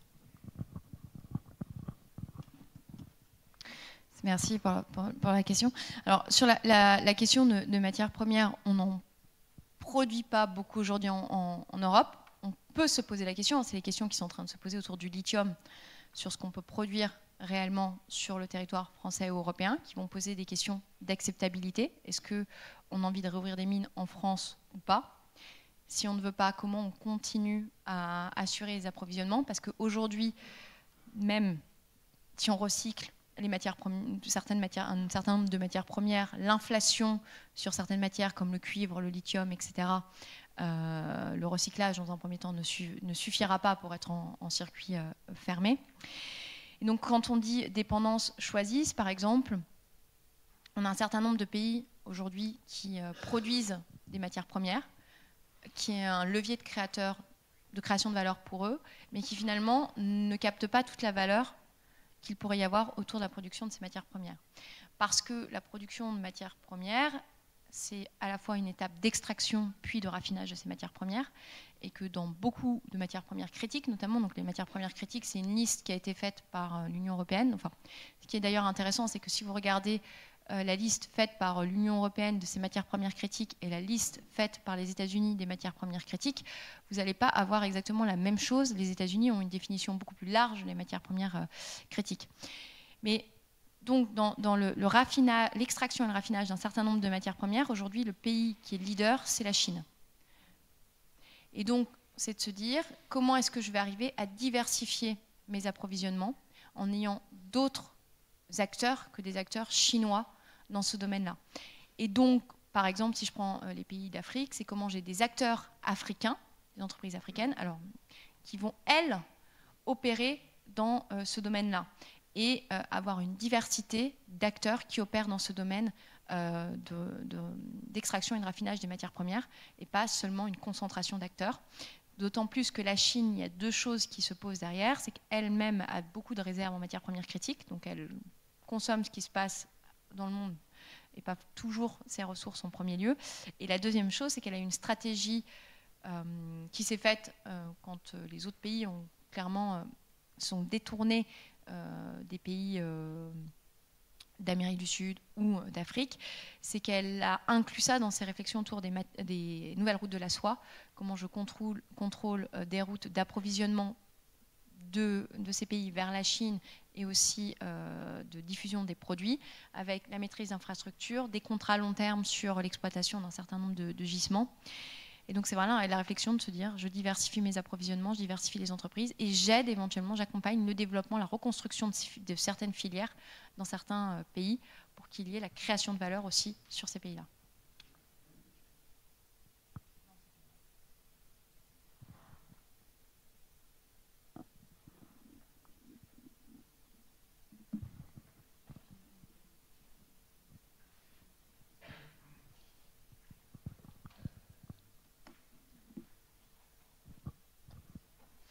Bonjour, merci pour votre intervention. J'ai une question sur le fait est-ce qu'il existe des réflexions sur l'implication d'une relocalisation de beaucoup de production en France? Je pense par exemple à beaucoup d'industries, on pense au textile par exemple, implication pour la société, pour les consommateurs, si on doit passer à beaucoup de Made in France, parce que vous avez dit tout à l'heure, ce serait bien que chacun fasse un petit effort de Made in France et que tout le monde ne peut pas le faire, mais si on en vient à vouloir augmenter fortement cette proportion, qu'est-ce que ça implique et qu'est-ce qu'il faudrait mettre en place pour y arriver? Alors les réflexions, il y a eu quelques réflexions, notamment il y a eu quelque chose qui a dû être porté par le cabinet de conseil Price et une autre par une société privée qui s'appelle JLL, qui est dans l'immobilier, où ils ont essayé d'imaginer quelle serait l'emprise territoriale si on augmentait de X points de PIB le poids de l'industrie. et pour voir notamment dans le contexte de zéro artificialisation nette des sols si ça a passé. Mais il n'y a pas de réflexion beaucoup plus poussée en termes d'impact territorial. La deuxième chose qui est apportée dans les réflexions, c'est aussi comment on repasse peut-être sur des modèles de production industrielle qu'on voyait plus souvent dans le passé, c'est-à-dire la production en étage, par exemple. Aujourd'hui, les sites industriels, c'est tout à plat, vous n'avez plus de production en étage. Vous avez beaucoup en Asie encore des productions en étage, c'est-à-dire j'ai ma matière première en haut et puis j'ai des différentes étapes et je finis par arriver à un produit fini que je peux expédier. Ils le font notamment dans le domaine du photovoltaïque et dans bien d'autres domaines. Et ça, on l'intègre assez peu dans les réflexions, alors que c'est un moyen finalement de gagner aussi, de réduire l'emprise territoriale de l'industrie. Et d'un point de vue textile, aujourd'hui, il y a beaucoup d'acteurs qui émergent. Vous en avez pas mal dans le nord de la France, tout ce qui se passe autour du plateau fertile. Vous avez des acteurs qui sont connus comme 1083, le slip français, et d'autres acteurs qui ont choisi de ne pas forcément délocaliser, qui sont des vieilles marques françaises ou qui essayent de rapatrier la production. Mais on n'a pas forcément de dimensionnement sur les impacts. Ce qu'on sait, c'est qu'il y a peut-être 3 choses qu'on peut dire. C'est que s'il y a un déficit de connaissances et d'accès aux produits Made in France, c'est-à-dire c'est beaucoup plus difficile de trouver une boutique, déjà de connaître toutes les marques qui font du Made in France et de trouver une boutique pour essayer les produits, pour ceux qui aiment encore essayer, toucher la matière, et je pense qu'il y a encore beaucoup de gens comme ça. La deuxième chose, c'est que le Made in France, il faut toujours le comparer avec ce qui est comparable. C'est-à-dire on a tendance à dire oui, mais le Made in France est plus cher que ce qui est fait à l'étranger. Mais en fait, ça dépend de ce qu'on compare. Si vous comparez une marque moyen haut de gamme, ce sur quoi se positionne aujourd'hui le Made in France, vous avez finalement pas 30 différentiels de prix. Vous prenez entre un jean Levi's et un jean 1083, la différence de prix, elle n'est pas aussi importante que ça. Vous prenez la différence entre un pull Éric Bompard et un pull Le Minor, par exemple. J'espère que Le Minor en France, j'ai un petit doute, mais il me semble que oui. Le différentiel de prix aussi n'est pas aussi conséquent. Et la troisième chose, c'est qu'aujourd'hui, on arrive à avoir de la production en masse à bas coût sur du textile en France, notamment avec le tricotage 3D. Il y a une entreprise bretonne qui arrive à faire des pulls à 25 €. La réflexion de Decathlon sur les bonnets.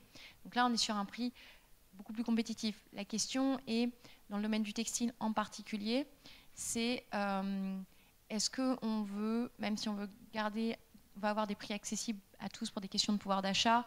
Il y a des questions derrière qui se posent sur la différence entre le prix d'achat et le prix d'usage. C'est-à-dire j'achète peut-être quelque chose plus cher, mais je le garde plus longtemps. Et là, il y a une vraie exigence à avoir à l'égard du Made in France. C'est-à-dire que le Made in France, s'il veut tenir cette promesse, doit être 0 défaut. Il y a un vrai travail quand même d'un certain nombre d'industriels à faire. Et l'autre chose derrière ça, c'est est-ce qu'on veut vraiment avoir les modèles qu'on peut trouver de fast fashion à l'étranger sur le territoire français pour des questions de consommation et de responsabilité environnementale. Et donc, en fait, c'est tout cet équilibre qu'on doit trouver. Donc, après, excusez ce que je réponds partiellement à la question en termes de chiffres, mais il y a des réflexions à pousser. On en revient encore sur ce qu'on veut et pourquoi faire.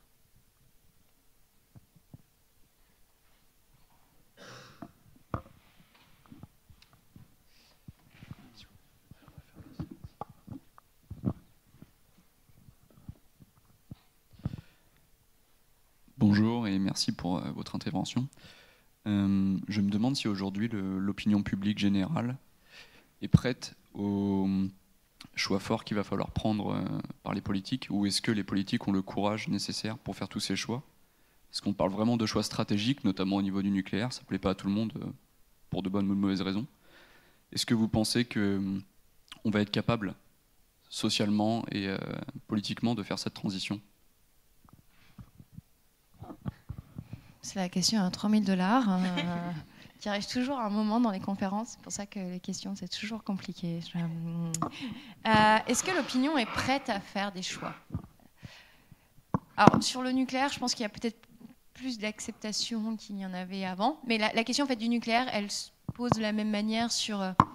qu'on a beaucoup mis l'attention sur le nucléaire, mais on peut avoir aussi des réflexions sur l'implantation de parcs éoliens qui font l'objet de contestations, et sur d'autres sujets autour de l'énergie. Et je pense derrière la question de sujets comme ça, c'est aussi l'acceptation de la taille. J'ai l'impression qu'on accepte beaucoup plus facilement en France des choses qui sont à taille humaine, entre guillemets. Est-ce qu'on n'accepterait pas mieux les SMR, les Small Modular Reactors, que des grandes unités, que des grandes centrales?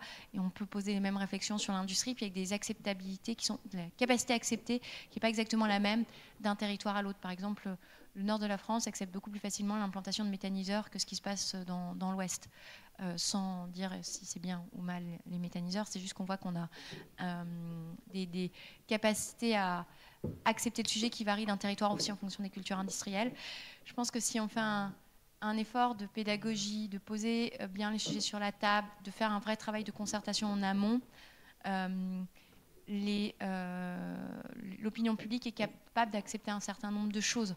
Et d'ailleurs, on voit dans les contestations de projets industriels, notamment, je trouve qu'il y a un sujet qui est intéressant en ce moment qui se passe à Soissons, c'est l'implantation d'une usine qui fait de la laine de roche, où la question qu'on peut se poser, c'est est-ce qu'il y a un vrai refus de l'industrie ou est-ce qu'il y a un vrai refus de cette industrie, en fait, de tout ce que peut être porteur en termes de bilan environnemental de ce type d'activité. Donc il y a ça à trancher. Est-ce que les politiques sont capables de faire des choix je ne sais pas, je ne suis pas sûre que le temps politique, qui est un temps très court, finalement, soit un temps qui se prête à des choix très forts. J'entendais ce matin Olivier. Alors, je ne parlerai pas de la réforme des retraites parce que je n'ai aucune compétence sur le sujet. Je le précise tout de suite si quelqu'un avait l'intention de me poser une question sur le sujet. Mais j'ai trouvé un élément intéressant dans le propos d'Olivier Dussopt, c'est de mettre une clause de revoyure en 2027 après l'élection présidentielle. Et en fait, le politique, d'une certaine manière, comme il n'est pas poursuivi dans le temps par ses engagements, se dit je vais faire ce qui va à l'instant T et puis tant pis, je serai plus là quand derrière il faudra assumer les choix. Et en même temps, pardon pour l'expression, mais on exige beaucoup du politique et on a tendance à lui renvoyer beaucoup de responsabilités. Et parfois, c'est aussi à nous de peut-être être plus francs dans ce qu'on demande. Les politiques peuvent suivre. Alors c'est la foule à poule, le chien qui serpent, le serpent qui se mord la queue. De ça. Mais ouais, il y a un manque de courage politique. Mais la question qu'il faut se poser, moi c'est une question qu'on m'a posée quand j'avais 18 ans. J'ai un copain qui était responsable d'une organisation syndicale. Il m'a dit quand tu es en haut, finalement tu te retrouves tout seul à décider. Et sans vouloir dédouaner les politiques, c'est de se dire si nous, on était face à 60 millions de Français, et on peut mettre plein de critiques sur l'isolement du pouvoir, l'hyper-présidentialisation de notre régime, etc. C'est peut-être aussi ces questions qu'il faut se poser. Qu'est-ce qu'on ferait? Est-ce qu'on aurait le courage d'eux? Et donc si on n'a pas le courage d'eux, individuellement, c'est comment est-ce qu'on collectivement se donne des structures qui donnent le courage collectif au collectif d'agir. Et dans un schéma d'hyper-présidentialisation, vous avez un guys qui décide pour un peu au détriment des autres. Donc c'est aussi des questions constitutionnelles qu'il faut se poser derrière, peut-être. Mais là, je sors de mon champ de compétences. Je vous remercie.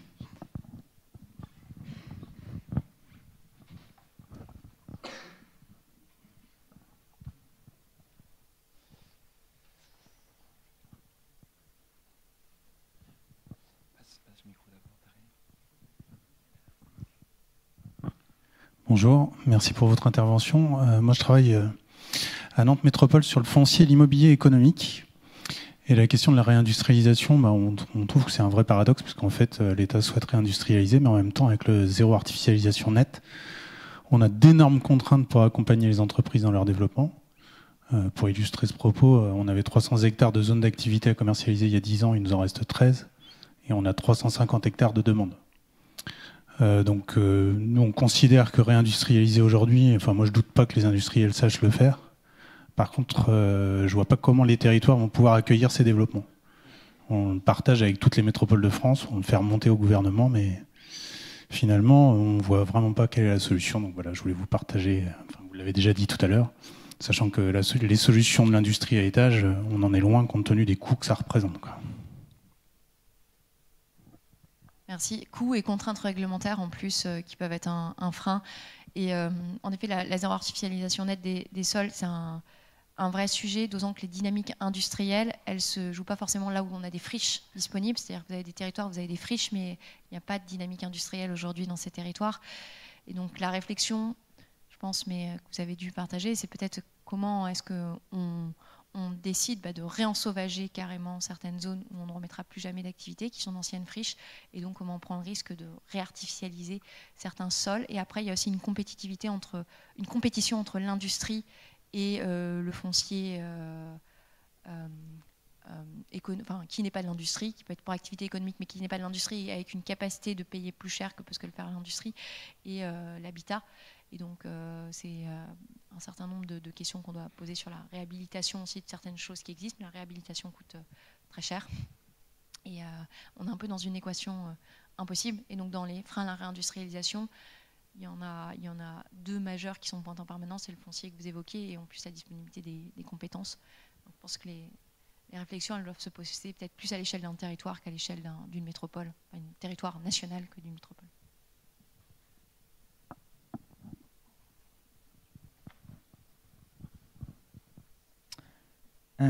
C'était pour revenir à la question, bon, pas la précédente, mais celle d'avant, et ce que vous avez dit sur le rôle social, la cohésion territoriale des industries.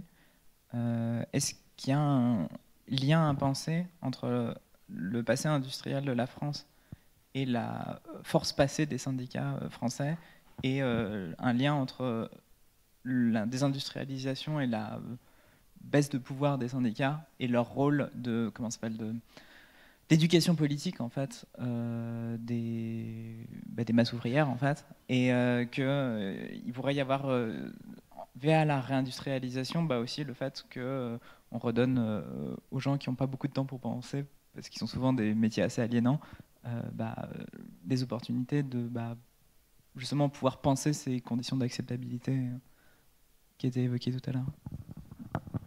C'est une très bonne question. Alors, de manière générale, je ne suis pas sûre que la désindustrialisation ait induit une baisse du rôle des syndicats, parce qu'on voit des pays où on a connu, même en Allemagne, on a des phénomènes de baisse de l'industrie dans le poids du PIB, mais où le taux de syndicalisation... Enfin, en fait, si je le dis de manière simple, on a le taux de syndicalisation qui est le plus faible d'Europe, ce qui est aussi lié au fait que dans certains pays, l'adhésion à un syndicat est obligatoire, qu'on a une représentation des salariés dans les entreprises qui n'est pas exactement la même que ce qu'on peut voir en Allemagne ou dans l'Europe du Nord, où on a développé les phénomènes de cogestion.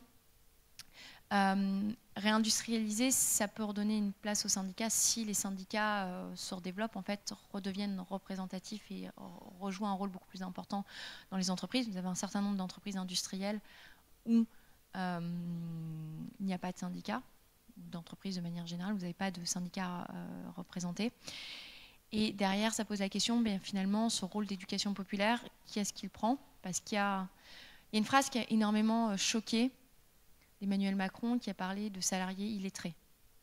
Ce qui était choquant, ce qui était déplacé dans la manière de dire, mais ce qui était aussi une réalité. C'est-à-dire qu'on a un certain nombre d'entreprises où on a des phénomènes d'illettrisme et où personne n'est venu jouer le rôle. Je pense que c'était peut-être le rôle que jouaient certains syndicats, en plus d'éducation populaire que pouvaient prendre les syndicats et que les entreprises n'ont pas joué. Donc il y a sûrement une réflexion à avoir sur la place que les syndicats peuvent prendre, comment est-ce qu'ils recréent un phénomène d'adhésion, est-ce qu'on passe par des phénomènes d'adhésion obligatoire, je ne sais pas, et de comment est-ce qu'ils prennent aussi à bras-le-corps les sujets actuels avec une capacité de dialogue qui est parfois excellente dans certaines entreprises et parfois qui est très mauvaise. Et ce dialogue très mauvais, il peut venir parfois de certains syndicats, il peut aussi venir des entreprises. Donc on en revient à mon œuf ou à ma poule, mais voilà, je pense qu'il y a des réflexions à avoir, mais la réindustrialisation ne suffira pas pour donner plus de place aux syndicats et ne leur fera pas forcément plus jouer leur rôle d'éducation et de formation qu'ils avaient. Et donc, c'est des questions qu'il faut peut-être aussi qu'eux se posent sur comment jouer plus ce rôle.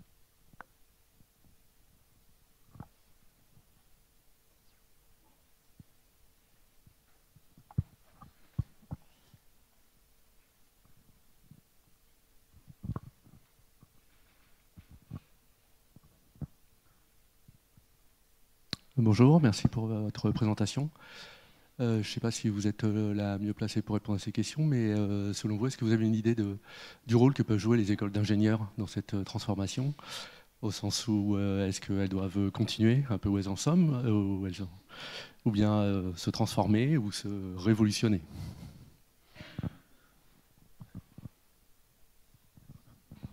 Je ne connais pas très bien les écoles d'ingénieurs, donc je ne vais pas... Mais vous avez un directeur, il répondra très bien à la question. Pour une fois que je peux jeter la balle à quelqu'un, je suis ravie. Mais au demeurant, je pense que je peux apporter un complément. Il y a la nécessité d'intégrer dans les programmes, ce qui commence à être fait, les questions environnementales, et donc comment ça s'inscrit dans la transformation des procédés industriels, des modèles économiques, du positionnement des entreprises. Et la deuxième chose, c'est que même s'il y a cet effort, je pense qu'il faut toujours garder aussi une formation, et c'est ce qui manque à la société sur le socle de base, qui est les procédés industriels, la transformation de la matière. Aujourd'hui, on est tous entourés d'objets industriels et on est incapable de dire comment ça a été fait. Je veux bien compléter, parce qu'on a beaucoup de réflexions sur ce sujet-là, et je vais les partager, je vais essayer d'être court, même si c'est des sujets importants. Je pense qu'il y a deux sujets principaux, je vais dire 2+1, parce qu'il y a les deux sujets fondamentaux. Le premier, vous l'avez évoqué, c'est le besoin de compétences. Donc il n'y aura pas de réindustrialisation sans diplômés, jeunes diplômés notamment, pour aller travailler dans l'industrie. Et ces compétences, elles sont essentiellement dans le domaine de l'ingénierie, d'où le rôle de nos écoles pour former davantage d'ingénieurs en France. Aujourd'hui, les chiffres qui sont disponibles dans toute la littérature, c'est que les écoles d'ingénieurs forment à peu près un peu plus de 30 000 diplômés par an et que les besoins des entreprises, c'est un peu plus de 40 000 par an. Donc aujourd'hui, on a un gap de 10 000. Il faudrait former 10 000 ingénieurs de plus par an pour répondre aux besoins actuels des entreprises françaises. Alors si on parle de réindustrialisation, on voit bien qu'il faut aller au-delà. Et c'est une réflexion qui est importante et qui implique beaucoup l'État, puisque aujourd'hui, les ingénieurs sont formés majoritairement dans des écoles publiques, dans lesquelles les droits d'inscription sont réglementés à un coût très inférieur au coût de revient de la formation. Et donc, les seuls moyens d'augmenter le nombre de places dans les écoles d'ingénieurs, c'est que la dotation de l'État augmente significativement, ou alors que les droits d'inscription soient augmentés. Donc, il faut trouver un modèle économique à un moment donné, si quand on veut faire plus 25% sur le nombre d'ingénieurs diplômés par an. Mais l'autre problème qu'il y a derrière, c'est évidemment le problème de vivier, qui est un problème très important, puisqu'aujourd'hui, dans les formations dans le domaine de l'ingénierie en général, que ce soit les ingénieurs ou en dessous au niveau BUT ou BTS, on a un vrai problème de vivier, d'attractivité des cursus qui certains ne remplissent pas, pour des raisons de représentation des métiers de l'industrie auprès des jeunes. Et pour des raisons aussi de perception genrée des métiers de l'industrie et de l'ingénierie qui sont encore souvent perçus comme des métiers masculins, alors qu'il n'y a vraiment aucune raison pour cela dans l'industrie du XXIe siècle. Donc ça, c'est le sujet formation sur lequel on a un rôle important à jouer et un dialogue à tenir avec l'État sur comment est-ce qu'on peut mieux répondre aux besoins de l'industrie en matière de compétences. Et puis le deuxième sujet, il n'y a pas d'ordre de priorité, c'est le sujet de la technologie. Et de l'importance de la recherche et de l'innovation en matière d'ingénierie et de numérique, puisque qui dit réindustrialisation dit compétitivité, qui dit compétitivité dit innovation, et qui dit innovation dit inventer des nouvelles technologies en France. Et pour ça, il faut effectivement une mobilisation massive de nos laboratoires de recherche, notamment dans les écoles d'ingénieurs, où se passe une grande partie de la recherche et de l'innovation dans les domaines de l'ingénierie. Et là aussi, on a un angle mort complet de la politique française qui va d'un côté financer de la recherche très fondamentale type CNRS, on va dire, et de l'autre financer des démonstrateurs, mais sur des technologies matures auprès des industriels. Et on sait bien qu'entre les deux, la France ne sait pas trop faire, alors que les grands pays qui sont mentionnés, que ce soit l'Allemagne, que ce soit la Chine évidemment, les pays anglo-saxons, savent investir massivement dans la recherche et l'innovation en ingénierie, ce que nous, on n'a jamais su faire en France. Donc ça, c'est un deuxième sujet. Et puis la petite question subsidiaire, c'est aussi en lien avec les délocalisations. Il y a par exemple des interrogations aujourd'hui sur le secteur de l'aéronautique. Alors, quand on parle réindustrialisation, souvent on passe balance commerciale, et on sait que l'aéronautique joue un rôle important dans la balance commerciale française par les exportations d'avions. Mais quand on s'interroge sur l'avenir de la filière aéronautique en France, on voit qu'il y a deux sujets. Un à court terme, qui est que l'industrie aéronautique française est en train de délocaliser massivement au Maroc pour avoir une plus grande part de sa supply chain en zone dollar. Et le sujet à plus long terme, c'est que le constructeur chinois qui s'appelle Comac, il lui faudra que 5 ou 10 ans pour produire un avion qui soit au même niveau qu'Airbus et Boeing. Et donc ça pose la question de l'avenir, notamment du marché chinois, qui est un marché très important pour l'industrie aéronautique européenne, mais aussi d'avoir non seulement plus de marché en Chine, mais éventuellement un concurrent de taille sur les autres marchés. Et ça pose une question, par exemple, pour une école d'ingénieurs comme la nôtre, c'est que est-ce qu'on continue les collaborations avec les universités chinoises ou les universités marocaines dans le domaine de l'aéronautique? Est-ce qu'on continue, nous, à s'investir dans la formation des futurs cadres, des futures entreprises qui vont être demain les constructeurs aéronautiques qui vont amplifier la désindustrialisation de la France? Donc c'est des questions que le monde de l'enseignement supérieur et de la recherche est très peu habitué à se poser, parce qu'on considère que de manière générale, la collaboration internationale dans le monde de l'enseignement supérieur et de la recherche est une bonne chose. Mais à un moment donné, il faut aussi être capable de faire un pas de côté pour se poser la question de savoir si on est en train d'amplifier ou pas une logique de désindustrialisation. Voilà, en cours.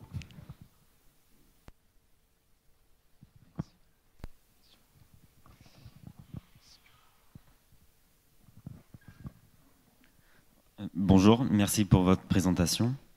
Je voudrais revenir sur la question du choix de société et également sur la réponse précédente. Vous avez dit que certains secteurs de l'industrie n'étaient pas vraiment sexy, enfin n'apparaissaient pas sexy. Et du coup, comment est-ce qu'on redonne l'envie aux gens de travailler dans ces secteurs? Est-ce que c'est possible de recréer une certaine envie? Et, voilà.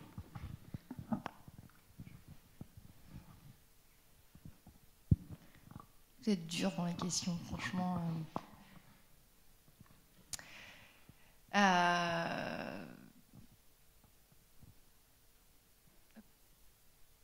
Pardon. C'est bon? Vous êtes sûr? Non, j'ai éteint pour la sobriété, vous comprenez. C'est important de respecter les consignes du gouvernement. Comme ça, je gagne 30 secondes pour ne pas répondre à votre question.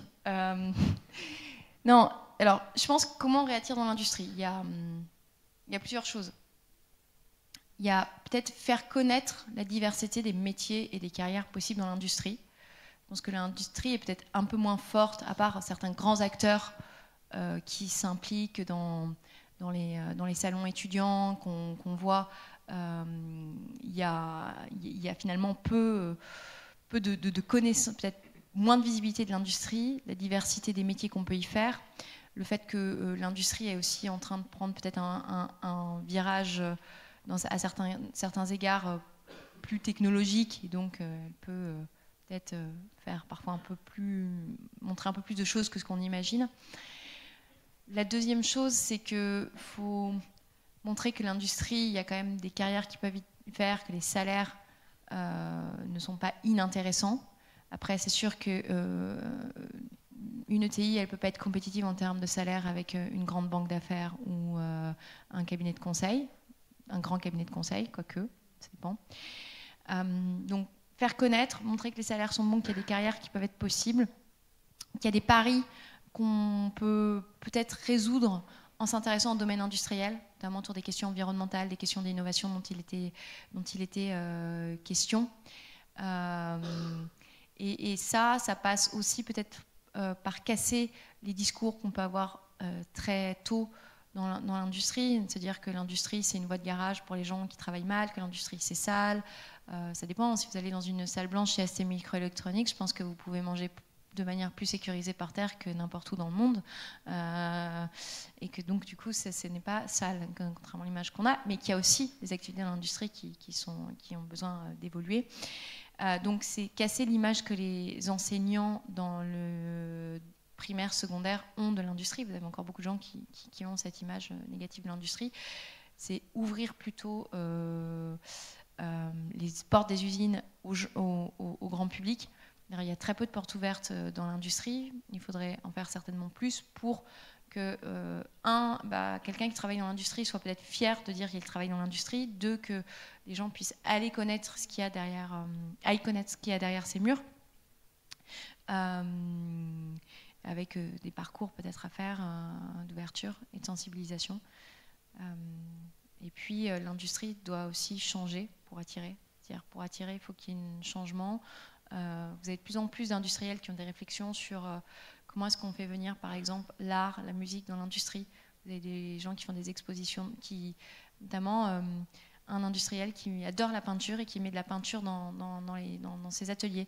Et les gens lui disent, mais pourquoi tu mets de la peinture dans ton atelier? Ça n'a aucun sens. Je lui dis, bah, toi, tu mets bien une peinture dans ton bureau, pourquoi mes ouvriers n'auraient pas le droit d'avoir une peinture dans l'atelier? Et ça, on se dit, c'est complètement antinomique, mais c'est aussi rendre le cadre de travail plus beau. Alors, je vous donne pêle-mêle plusieurs choses.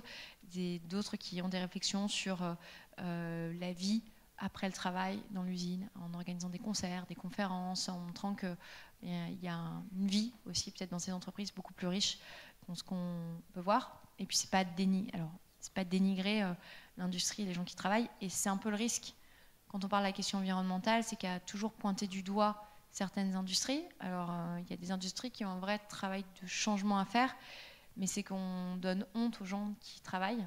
Et je pense pas que ce soit le but. On ne doit pas donner honte aux gens qui travaillent dans un métier, on doit leur donner envie de changer leur métier, éventuellement de transformer l'activité, d'aider dans les transitions, mais pas pointer du doigt, parce que c'est pas comme ça qu'on résoudra le pari de la transition. Je sais pas, mais peut-être, est-ce que vous avez envie d'aller travailler dans une usine? Voilà. C'est tout le problème.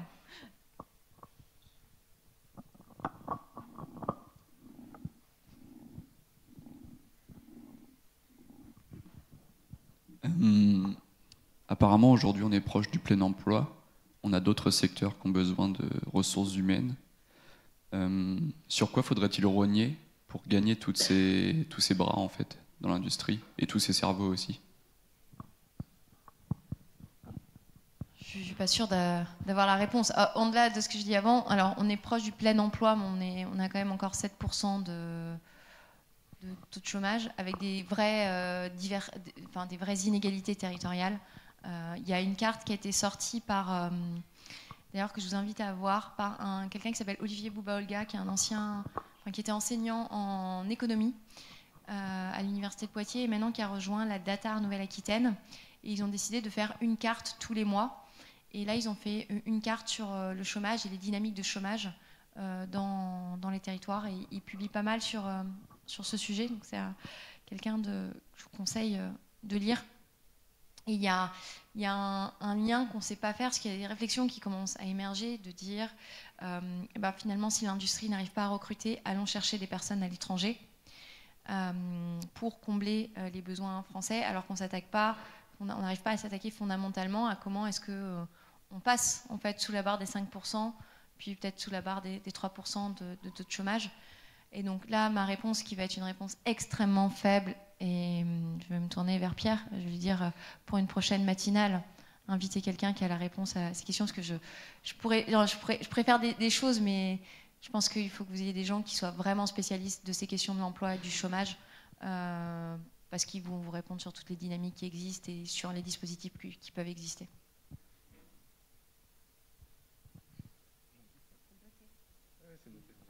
Non, ça c'est la page Wikipédia. En plus, il est très drôle, Olivier Bouba-Olga. Plus que moi. B-O-U-B-A-Olga, O-L-G-A.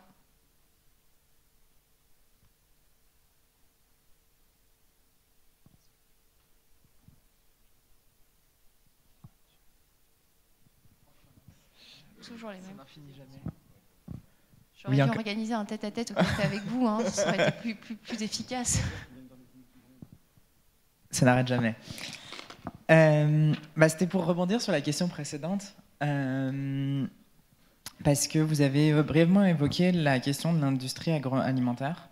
Et il y a beaucoup de réflexions dans les milieux agricoles pour une agriculture plus respectueuse et qui généralement se pose dans une posture contre-industrielle.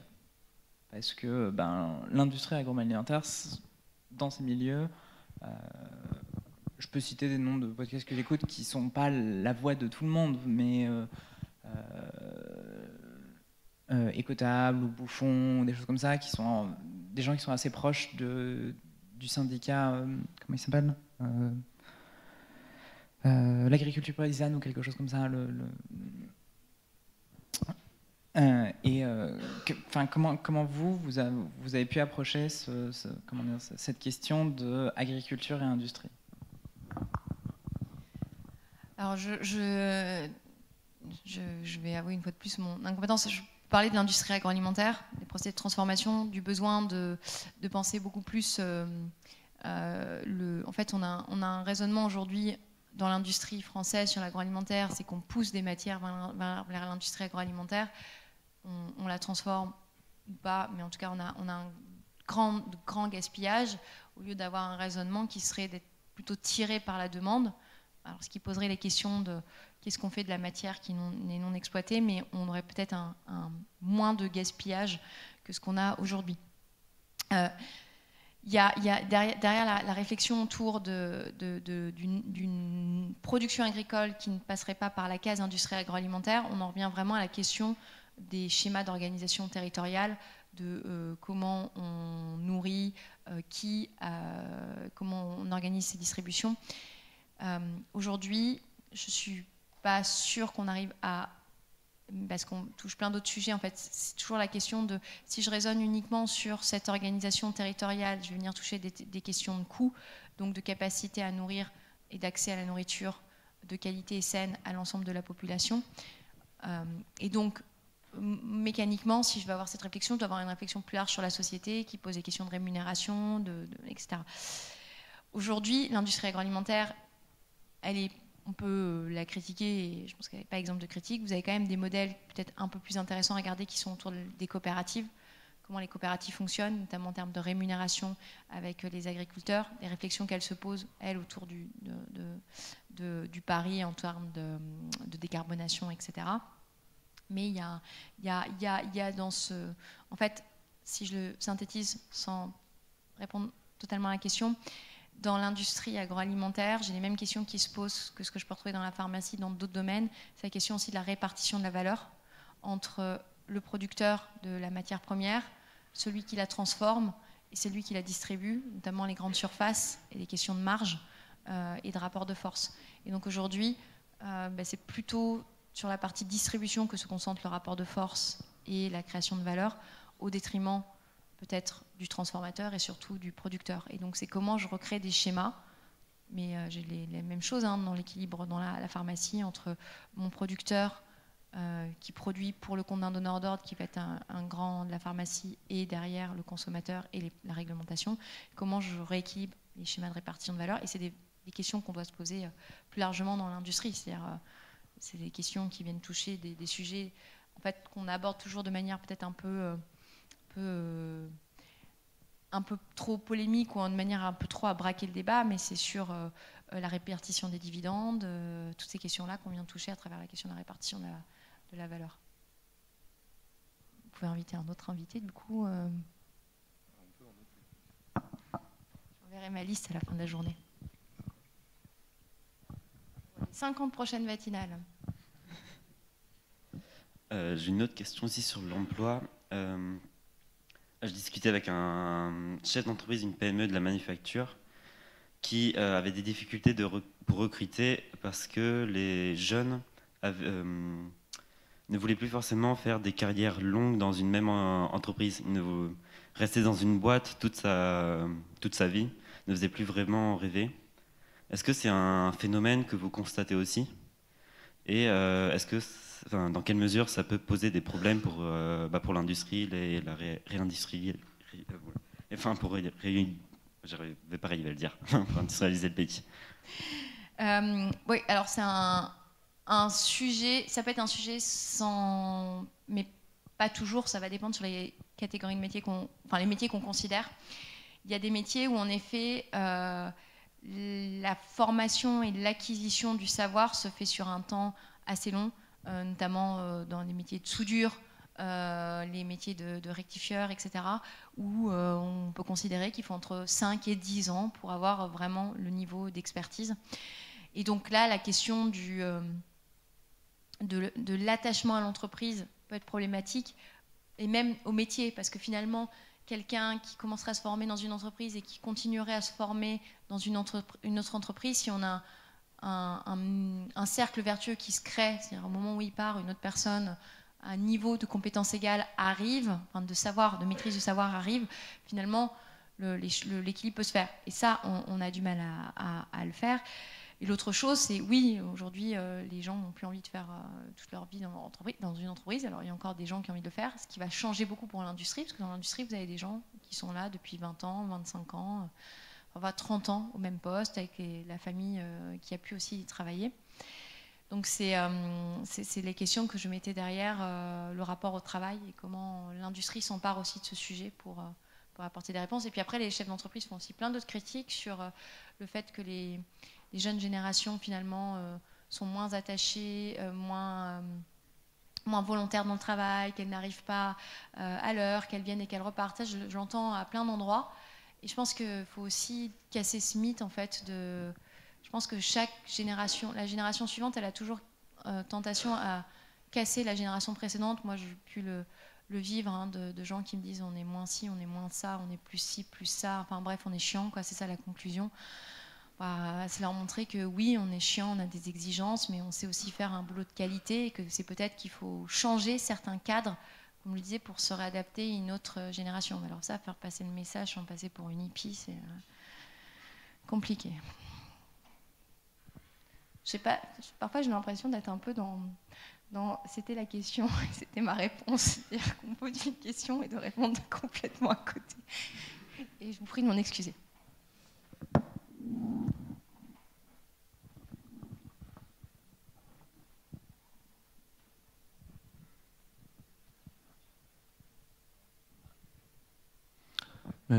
Merci, je reviens avec une autre question qui me semble est plus simple.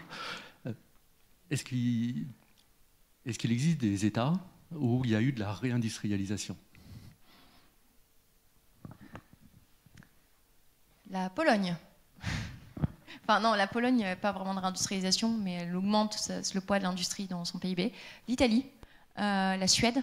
En fait, quand on regarde... Alors, réindustrialisation, peut-être pas non plus que je survende le concept, mais on a une évolution positive du poids de l'industrie dans le PIB. L'Italie depuis 2014, la Pologne notamment avec tous les phénomènes d'externalisation de délocalisation vers ce pays. La Suède, on voit des dynamiques. Même le Royaume-Uni, on voyait un léger rebond de l'industrie. Et après, on voit des pays où l'industrie a tendance à s'affaisser. Alors, c'est à retraiter, parce que quand on regarde les courbes, je ne considère pas 2020 où forcément il y a un affaissement et un rebond en 2021. Et après, il y a des pays où il y a une dynamique industrielle qui n'est pas bonne et contre-intuitivement, pour certains, c'est l'Allemagne. L'Allemagne, elle baisse là, depuis 4-5 ans en termes de poids de l'industrie dans le PIB. Alors, c'est des mouvements lents, hein, mais on voit qu'on est plutôt sur un déclin. La France aussi. Et dans quel secteur, en fait, il y a eu de la réindustrialisation? Ça, c'est une bonne question. Il faudrait que je regarde le détail pour avoir quelque chose de plus précis. Mais l'Italie, ils ont une grosse force dans tout ce qui est secteur de la machine-outil. Jouer sur le Made in Italy avec des programmes mis en place comme l'industrie 4.0, etc. Je pense qu'ils ont aussi réussi à se doper un peu en termes de productivité. C'est aussi des pays qui se caractérisent, alors, notamment pour l'Italie et la Suède, par des entreprises qui sont capables d'exporter. Et ça, c'est aussi une question qu'on peut poser dans la stratégie de réindustrialisation, parce qu'on dit on veut relocaliser pour des questions de carbone. Et comment on traite la question de l'export dans cette question de réindustrialisation? Est-ce que, par exemple, j'ai pas la réponse, hein, je la pose là pour alimenter le débat, sur est-ce que le grand export est par exemple compatible avec nos ambitions environnementales, ou est-ce qu'on est sur des marchés plus restreints? Et d'ailleurs, quand on parle, travailler notamment avec des industriels sur ces questions de réindustrialisation, une des premières réactions sur ceux qui exportent, c'est de dire mais réindustrialiser, ça ne doit pas vouloir dire moins exporter. Et pourtant, dans certaines réflexions d'autres acteurs qui prônent la réindustrialisation, réindustrialiser, c'est pour moins importer, mais du coup, c'est aussi pour moins exporter. Donc ça, c'est vraiment des questions qu'il faut se poser. Et après, vous avez des secteurs qui vont être... sur l'Italie, ils ont plein de secteurs dynamiques dans l'industrie du luxe, qui a aussi tiré des choses comme nous, c'est les dernières choses qu'on exporte avec des avions. Des sacs Vuitton et des avions.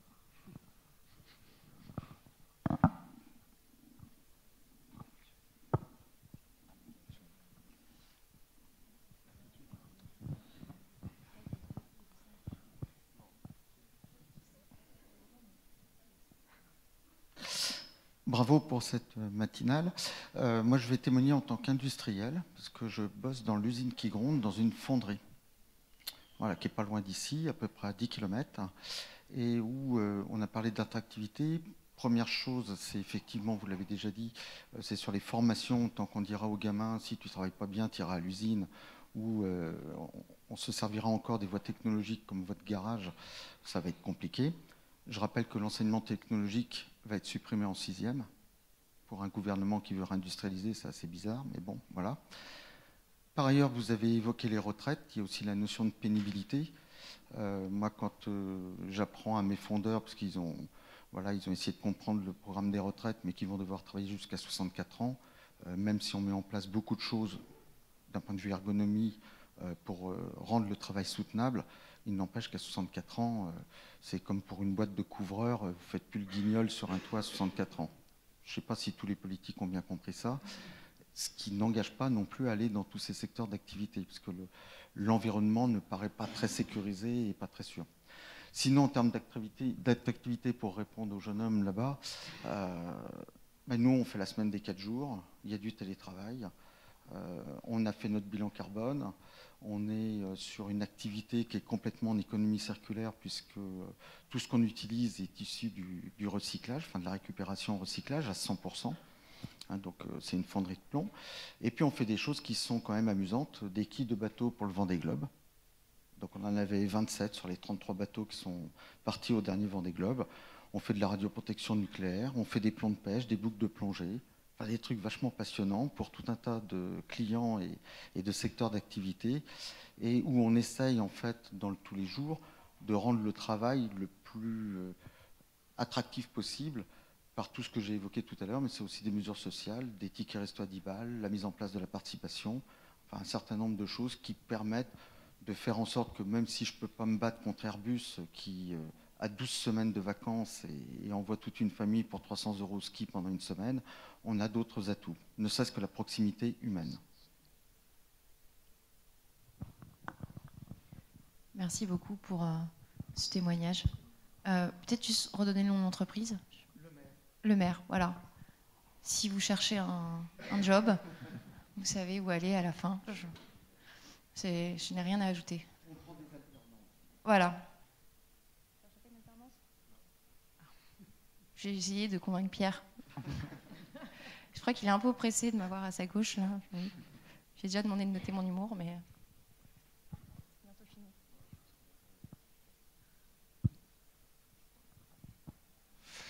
Bien, on va s'arrêter là, du coup. Merci à tous d'être venus. Merci à vous. Merci pour votre présentation, pour votre humour et pour les questions. Alors juste avant que vous vous leviez tous, il y a une prochaine matinale bientôt, le 7 mars, enfin dans un mois quand même. On invite Sandrine Roudot et Adélaïde Bon, pour nous parler de leur livre Par-delà l'Androcène. Oui, initialement, il devrait y avoir aussi la députée Sandrine Rousseau, mais malheureusement, elle ne pourra pas venir. Le 21 mars, il y a aussi le Forum Low-Tech avec Roland Jourdain. Il y aura aussi pas mal de stands avec des exposants, des acteurs locaux de la low-tech, donc n'hésitez pas à venir. Et il y aura aussi des tables rondes pour parler des différents enjeux de la low-tech. Voilà, merci à vous.